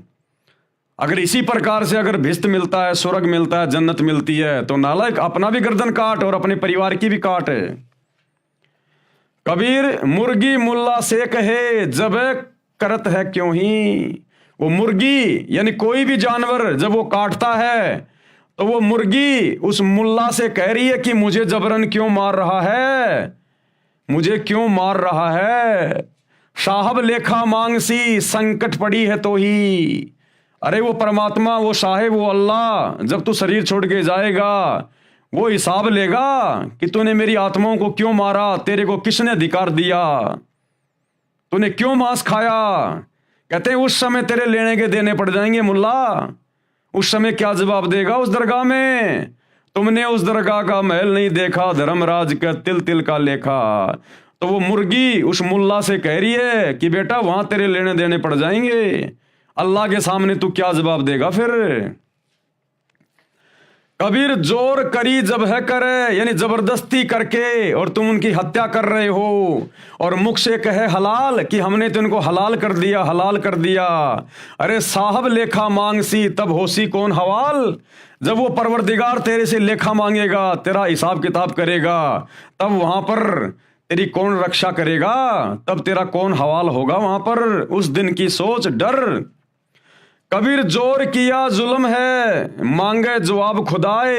आज जो तुम जोर जबरदस्ती जानवरों को मार रहे हो, काट रहे हो, तुम जुल्म कर रहे हो, वो खुदा तुमसे जवाब मांगेगा। और खालिक दर खूनी बड़ा मार मुही मुंह खाए। उस खालिक यानी उस परवरदिगार के दरबार में, उसके दरगाह में जब तू खूनी हत्यारा वहां पर खड़ा होगा तो वहां पर तू मुंह ऊपर करके बात नहीं कर पाएगा। कबीर गला काट कलमा भरे किया कहे हलाल, साहब लेखा मांगसी तब होसी सवाल जवाब। कबीर गला गुस्सा का काटिए मियाँ कहर को मार, जो पांचों बिस्मिल करे तब पावे दीदार। कि कैसे तुम उस परमात्मा की दीदार करोगे जो ऐसे निकृष्ट कर्म यहां कर रहे हो जीव हत्या करके। कबीर ये सब झूठी बंदगी बेरिया 5 नमाज, कि ये तुम्हारी झूठी बंदगी है, ये तुम्हारी झूठी इबादत है। ये तुम दिन में तो रोजे करते हो, नमाज पढ़ते हो, रात को तुम जीव हत्या करते हो, बकरी काटते हो, गाय काटते हो, मुर्गा काटते हो। ये क्या बंदगी है तुम्हारी? क्या तुम ये भक्ति कर रहे हो? कबीर ये सब झूठी बंदगी बेरिया 5 नमाज, सांचे ही मारे झूठ पड़ी काजी करे अकाज। कबीर दिन को रोजा रहत है, दिन में तो तुम रोजा कर रहे हो, तुम ये व्रत कर रहे हो, और रात हनत है गाय, और जैसे रात्रि होती है तुम जानवर को काट देते हो, गाय को काट देते हो। यह खून वह बंदगी। एक तरफ तो तुम अल्लाह की इबादत कर रहे हो, दूसरी तरफ उसी की आत्मा, उसी की रूह को काट रहे हो। कहूं क्यों खुशी खुदाए। अरे ये कुकर्म करने से अल्लाह भला कैसे प्रसन्न होगा, कैसे खुश होगा तुमसे। कबीरा तेई पीर है जो जाने पर पीर। कबीर परमात्मा कहते हैं कि वास्तव में वही पीर है, यानी परमात्मा को जानने वाला है, अच्छी आत्मा है, जो जाने पर पीर, जो दूसरे की पीड़ा को जानता है। और जो पर पीर ने जान है, जो दूसरे की पीड़ा को नहीं जानता, सो काफिर बेपीर, वो तो काफिर है, काफिर। कबीर खूब खाना खिचड़ी, कि देखो खिचड़ी खाओ, दाल चावल खाओ, बासमती चावल खाओ, उसमें घी डालो देसी, ये है खाना, ये वाला खाना खाओ।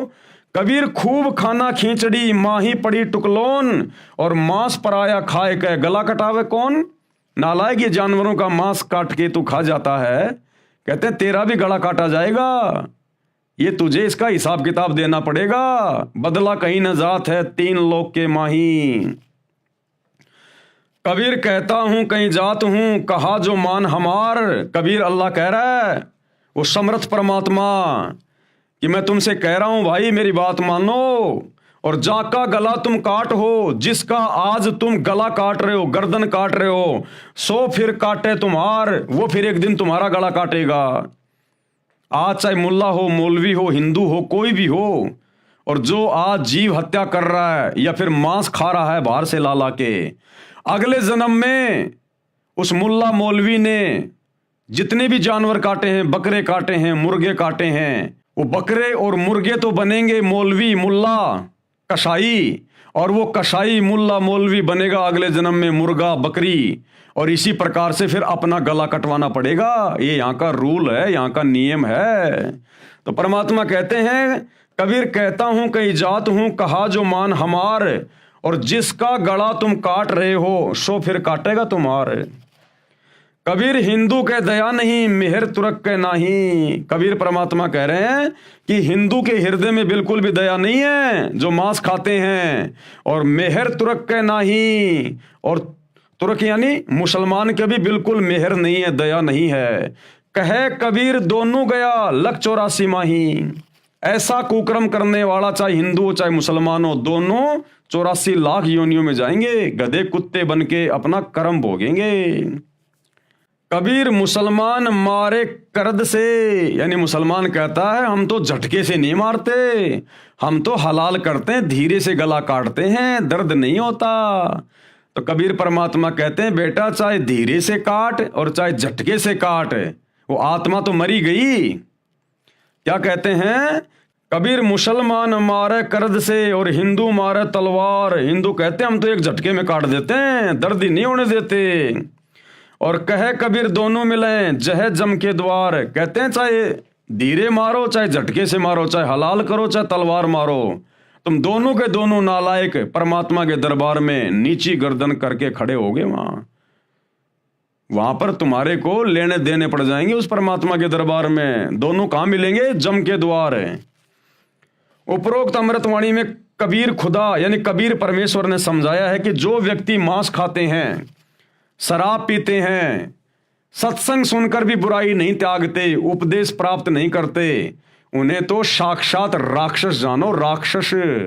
अनजाने में गलती ना जाने किससे हो जाए, यदि वह बुराई करने वाला व्यक्ति सत्संग विचार सुनकर बुराई त्याग कर भगवान की भक्ति करने लग जाता है तो वह नेक आत्मा है।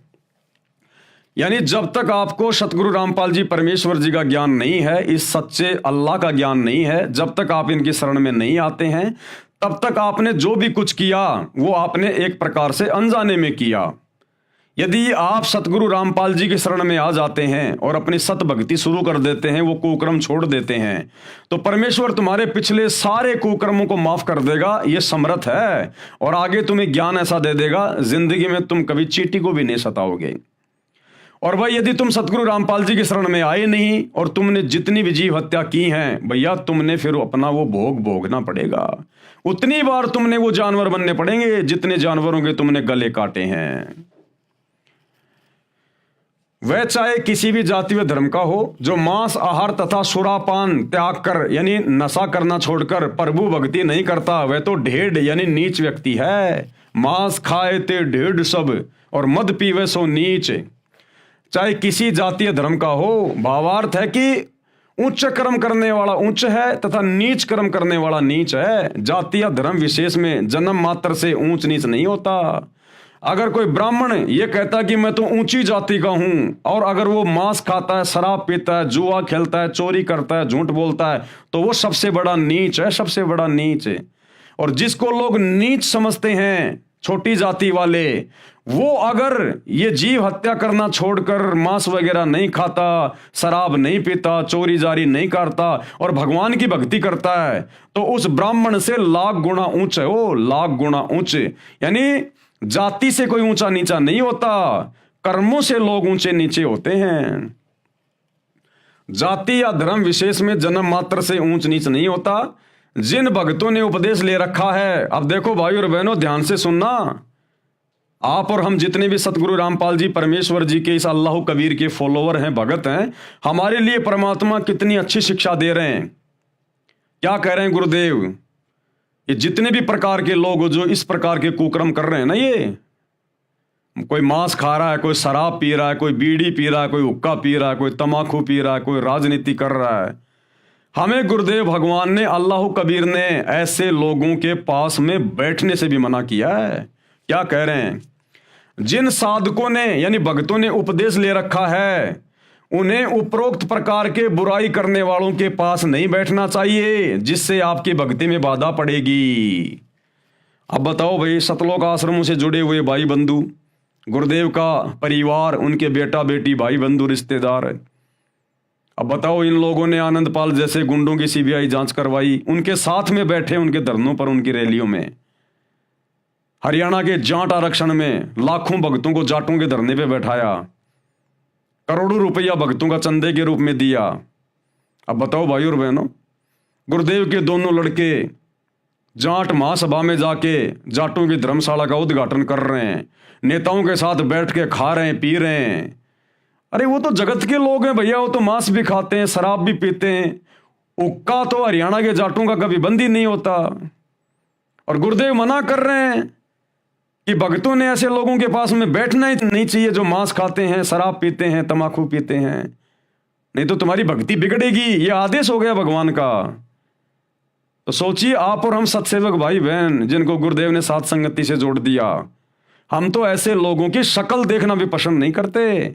और गुरुदेव का परिवार और ये लाखों की संगत जो आश्रमों से जुड़ी है, ये नादानी में ऐसे जगत वाले लोगों की गोद में जाके बैठ रही है।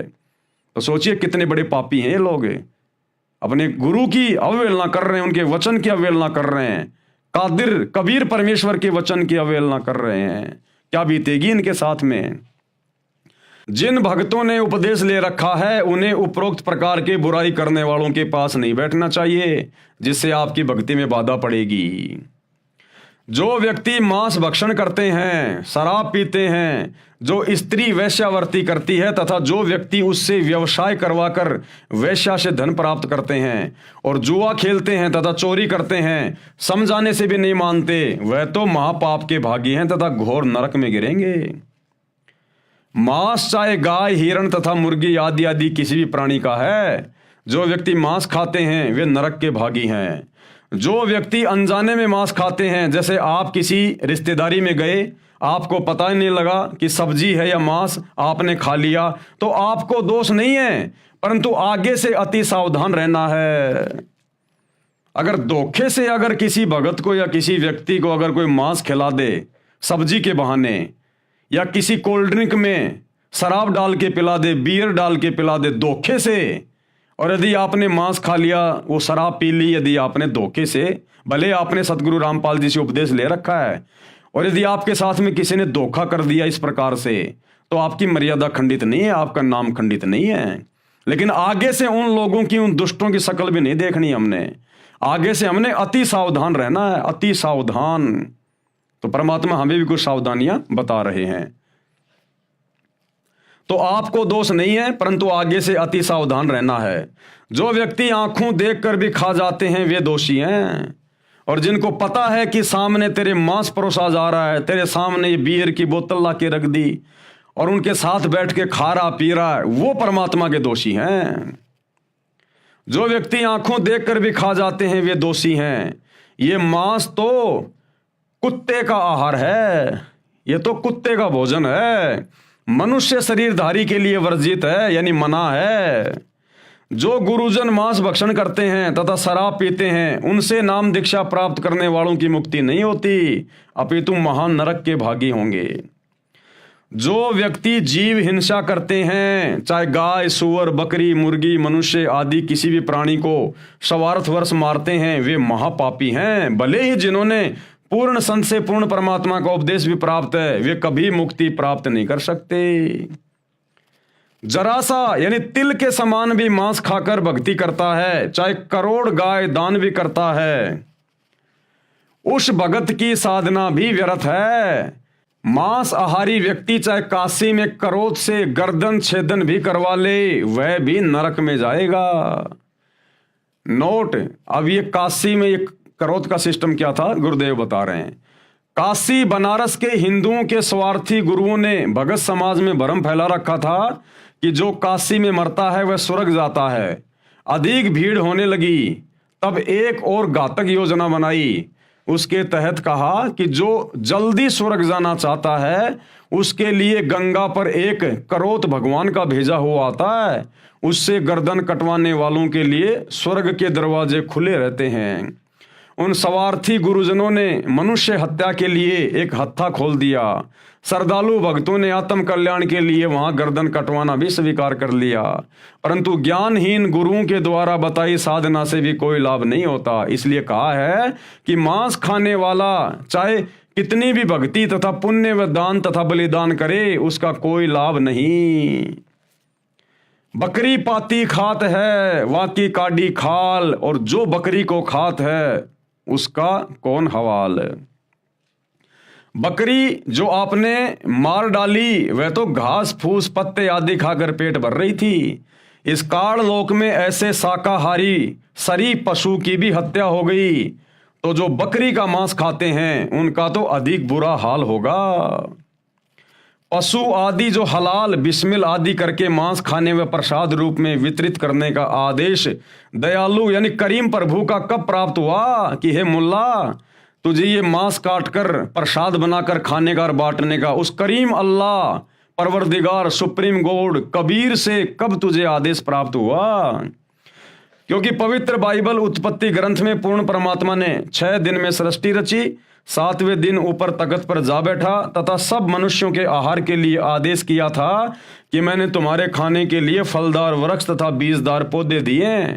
उस करीम यानी दयालु पूर्ण परमात्मा की ओर से आपको फिर से कब आदेश हुआ? वह कौन सी कुरान में लिखा है?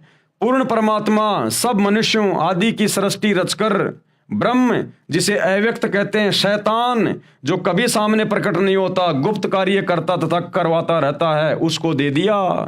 यानी 6 दिन में यहाँ की सृष्टि रच के यहाँ का सारा ये कार्यभार उस सुप्रीम गॉड ने इस डुप्लीकेट अल्लाह इस शैतान को दे दिया कि ले भैया, ये मेरे आदेश हैं, ये मेरा फरमान है। अगर इस प्रकार से लोग मेरे वचन में रह के अपना भक्ति करेंगे, अपना काम धंधा करेंगे तो ठीक है, यदि मेरे वचन की उल्लंघना की तो फिर घोर दंड के भागी बनेंगे। बाद में पवित्र बाइबल तथा पवित्र कुरान शरीफ या कुरान मजीद आदि ग्रंथों में जो विवरण है वह ब्रह्म यानी काल ज्योति निरंजन का तथा उसके फरिश्तों का है। अगर उसके बाद कुरान मजीद में, कुरान शरीफ में या बाइबल में अगर कहीं पर मांस खाने का जिक्र है तो वो शैतान के फरिश्तों का है, उस करीम अल्लाह का नहीं है। या फिर भूत प्रेतों का है। करीम अर्थात दयालु पूर्ण ब्रह्म अल्लाह कबीर का नहीं है। उस पूर्ण ब्रह्म के आदेश की अवहेलना किसी भी फरिश्ते व ब्रह्म आदि के कहने से करने की सजा भोगनी पड़ेगी। और एक उदाहरण दे रहे हैं गुरुदेव भगवान कि परमात्मा के संविधान को तोड़कर जो व्यक्ति शैतान के संविधान को मानकर ये उल्टे काम करेगा, मांस खाएगा, शराब पिएगा, चोरी जारी करेगा, वो फिर कैसे सजा भोगेगा। एक उदाहरण दे रहे हैं गुरुदेव। उदाहरण, एक समय एक व्यक्ति की दोस्ती एक पुलिस थानेदार से हो गई।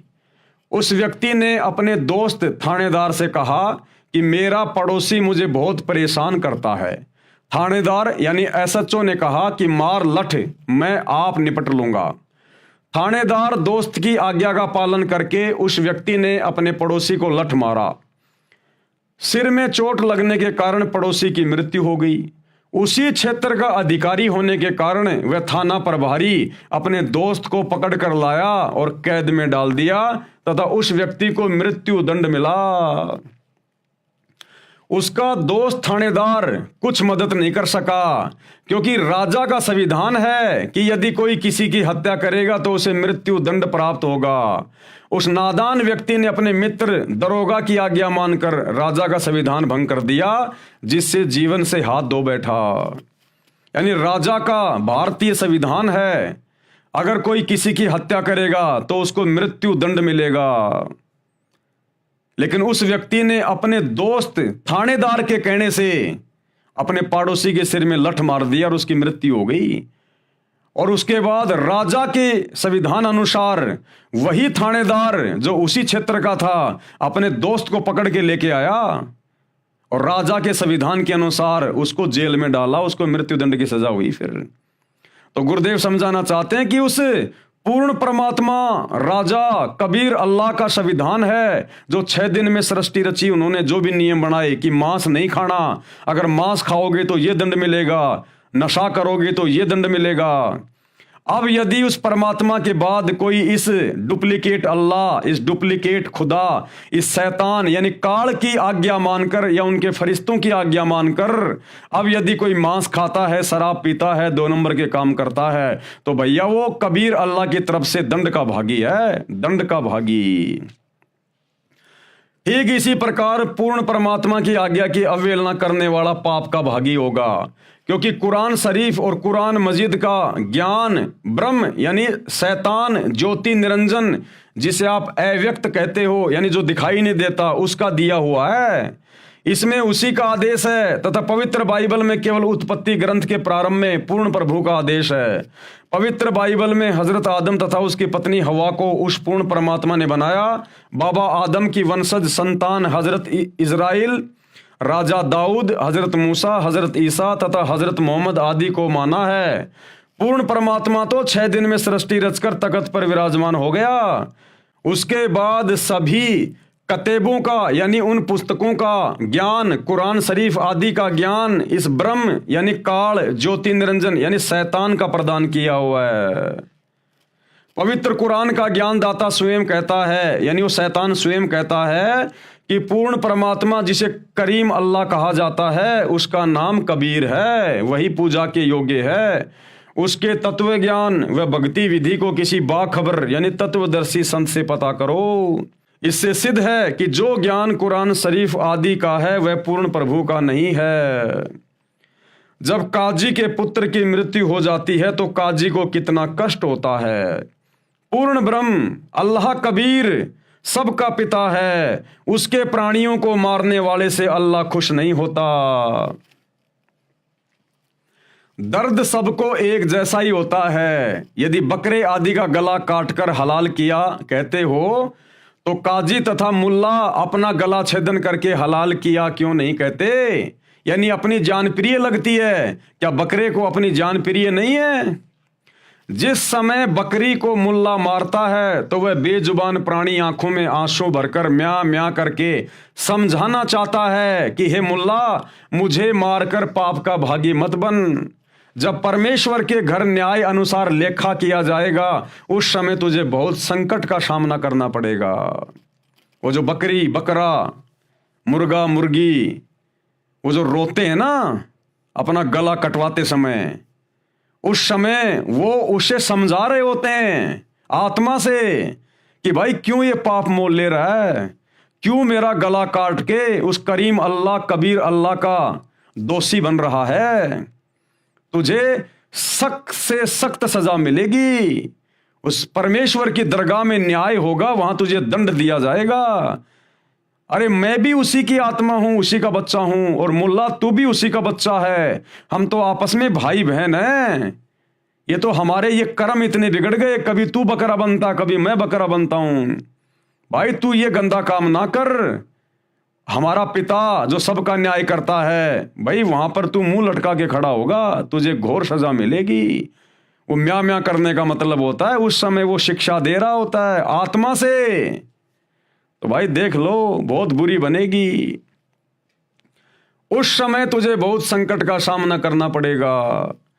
जबरदस्ती निर्दयता से बकरी आदि प्राणी को मारते हो और कहते हो हलाल कर रहे हैं। इस दोगली नीति का आपको महाकष्ट भोगना पड़ेगा। काजी तथा मुल्ला व कोई भी जीव हत्या करने वाला व्यक्ति पूर्ण प्रभु के कानून का उल्लंघन कर रहा है, वह वहां धर्मराज के दरबार में खड़ा खड़ा पीटेगा। यदि हलाल ही करने का शौक है तो काम, क्रोध, लोभ, मोह, अहंकार इन विकारों को हलाल करो। 5 समय नमाज भी पढ़ते हो तथा रमजान के महीने में दिन में रोजे यानी व्रत भी रखते हो, और शाम को गाय, बकरी, मुर्गी आदि को मारकर मांस खाते हो। एक तरफ तो परमात्मा की बंदगी करते हो, दूसरी ओर उसी के प्राणियों की हत्या करते हो। ऐसे प्रभु कैसे खुश होगा? अर्थात आप स्वयं भी पाप के भागी हो रहे हो तथा अनुयायियों यानी साबाओं को भी गुमराह करके दोषी होकर जहन्नुम में गिरोगे। कबीर परमेश्वर कह रहे हैं कि हे काजी, हे मुल्ला, आप पीर यानी गुरु भी कहलाते हो। अरे पीर तो वो होता है जो दूसरे के दुख यानी पीड़ा को समझे, उसे संकट में गिरने से बचाए, किसी को कष्ट ना पहुंचाए। जो दूसरे के दुख में दुखी नहीं होता वह तो काफिर है, यानी बेपीर है, निर्दयी है। वह पीर यानी गुरु कहलाने के योग्य नहीं है। उत्तम खाना नमकीन खिचड़ी है, उसे खाओ। दूसरे का गला काटने वाले को उसका बदला देना पड़ता है। ये जानकर समझदार व्यक्ति प्रतिफल में अपना गला नहीं कटाता। दोनों ही धर्मों के मार्गदर्शक यानी गुरु निर्दयी हो चुके हैं। हिंदुओं के गुरु कहते हैं कि हम तो एक झटके से बकरी आदि का गला छेदन करते हैं जिससे प्राणी को कष्ट नहीं होता, इसलिए हम दोषी नहीं हैं। तो फिर काटो अपने बेटा बेटी की गर्दन झटके से अगर दर्द नहीं होता है तो। तथा मुसलमान धर्म के मार्गदर्शक यानी गुरु मुल्ला मौलवी कहते हैं हम धीरे धीरे हलाल करते हैं जिस कारण हम दोषी नहीं हैं। परमात्मा कबीर साहिब जी ने कहा यदि आपका तथा आपके परिवार के सदस्यों का गला किसी भी विधि से काटा जाए तो आपको कैसा लगेगा। बात करते हैं पुण्य की और करते हैं घोर अधर्म, दोनों दीन नरक में पड़ी कुछ तो करो शर्म। कबीर परमेश्वर ने कहा हम मोहम्मद को शतलोक ले गया, इच्छा रूप वहां नहीं रही हो। कि मैं हजरत मोहम्मद को जब वो काबा में गया हुआ था हज करने के लिए तब मैं उसको जिंदा बाबा के रूप में मिला था और उसको अपने शतलोक में लेकर गया था, लेकिन वो वहां नहीं रुका। हम मोहम्मद को शतलोक ले गया, इच्छा रूप वहां नहीं रही हो। उलट मोहम्मद महल पठाया, गुज बीरज एक कलमा लाया। तो परमेश्वर कबीर अल्लाह ने कहा कि मैंने वापस हजरत मोहम्मद को महल यानी उसके शरीर में छोड़ दी उसकी आत्मा, और गुज बीरज एक कलमा लाया और वहां मैंने उसको एक कलमा दिया था, अल्लाहु कबीर कि तू ये नाम जाप किया कर। रोजा बंग निमाज दई रे, मैंने हजरत मोहम्मद को रोजा रखने के लिए कहा था, बंग के लिए कहा था और निमाज पढ़ने के लिए कहा था। और बिस्मिल की नई बात कही रे, ये जीव हत्या करने का मैंने कोई आदेश नहीं दिया। भावार्थ नबी मोहम्मद को मैं कबीर अल्लाह शतलोक लेकर गया था, परंतु वहां न रहने की इच्छा व्यक्त की, वापस मोहम्मद जी को शरीर में भेज दिया। नबी मोहम्मद जी को काल ब्रह्म से पर्दे के पीछे से जो आदेश मिला था उस आदेश में काल ने भी रोजा बंग, ऊंची आवाज में प्रभु स्तुति करना तथा 5 समय की नमाज करना तो कहा था, परंतु गाय आदि प्राणियों को बिस्मिल करने यानी मारने को नहीं कहा। कुरान में बाद में फरिश्ते का आदेश लिखा है जो कि महापाप है। यानी परमेश्वर कह रहे हैं कि रोजा बंग नमाज दई रे, कि ये थोड़ी बहुत भक्ति करने के आदेश तो दिए गए थे हजरत मोहम्मद को, लेकिन बिस्मिल की नहीं बात कही रे। लेकिन ये गाय काटने की, हत्या करने की, ये हमने किसी प्रकार का कोई इनको आदेश नहीं दिया। ये तो शैतान ने और उसके फरिश्तों ने फिर ये आदेश आगे मुसलमान धर्म में दिया है। तो भाई जो लोग मांस खाते हैं ये उल्टे कर्म कर रहे हैं, जीव हत्या कर रहे हैं, और सच्चे खुदा की सच्ची इबादत ना करके इस डुप्लीकेट अल्लाह को, शैतान को ही अपना खुदा मान के जो मुसलमान भाई अपनी इबादत कर रहे हैं, भाई परमात्मा के दोषी बन रहे हो। परमात्मा के ये उस मालिक का संविधान धीरे धीरे आप लोगों की आंखों के सामने आ रहा है। ये मेरे वीडियो केवल आप लोगों तक जानकारी पहुंचाने के लिए हैं, बाकी आपको विशेष जानकारी आपको सतगुरु रामपाल जी के सत्संगों से प्राप्त होगी। आपकी आत्मा पे विशेष चोट लगेगी, प्रभाव पड़ेगा, आपका हृदय परिवर्तित होगा जब आप सतगुरु रामपाल जी के मुख कमल से उनके सत्संग सुनना शुरू करोगे।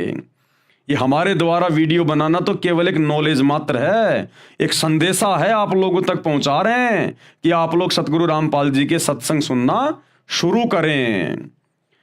आगे भाई और बहनों, कल हम देखेंगे पवित्र ग्रंथ कुरान में प्रवेश से पहले ये जो 6 वीडियो बने हैं, ये 6 वीडियो तो एकमात्र भूमिका बनी है, भूमिका मुसलमान भाइयों को समझाने के लिए कि तुम्हारी कुरान शरीफ क्या कहती है, बाइबल क्या कहती है, कुरान मजीद क्या कहती है, अल्लाह कौन है, शैतान कौन है, मांस खाने का आदेश अल्लाह का है या शैतान का है, सच्ची भक्ति क्या है, सच्ची इबादत क्या है।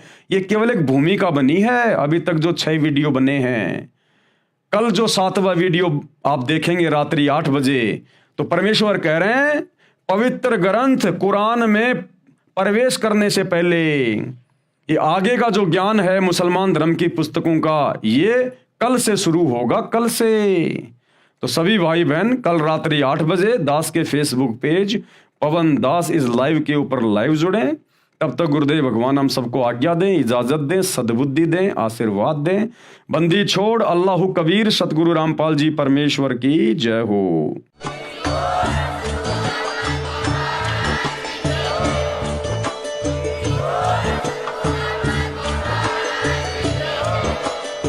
भाई जो गुरु बचन पे डट गए, कट गए फंद 84 के, कट गए फंद 84 के, कट गए फंद 84 के।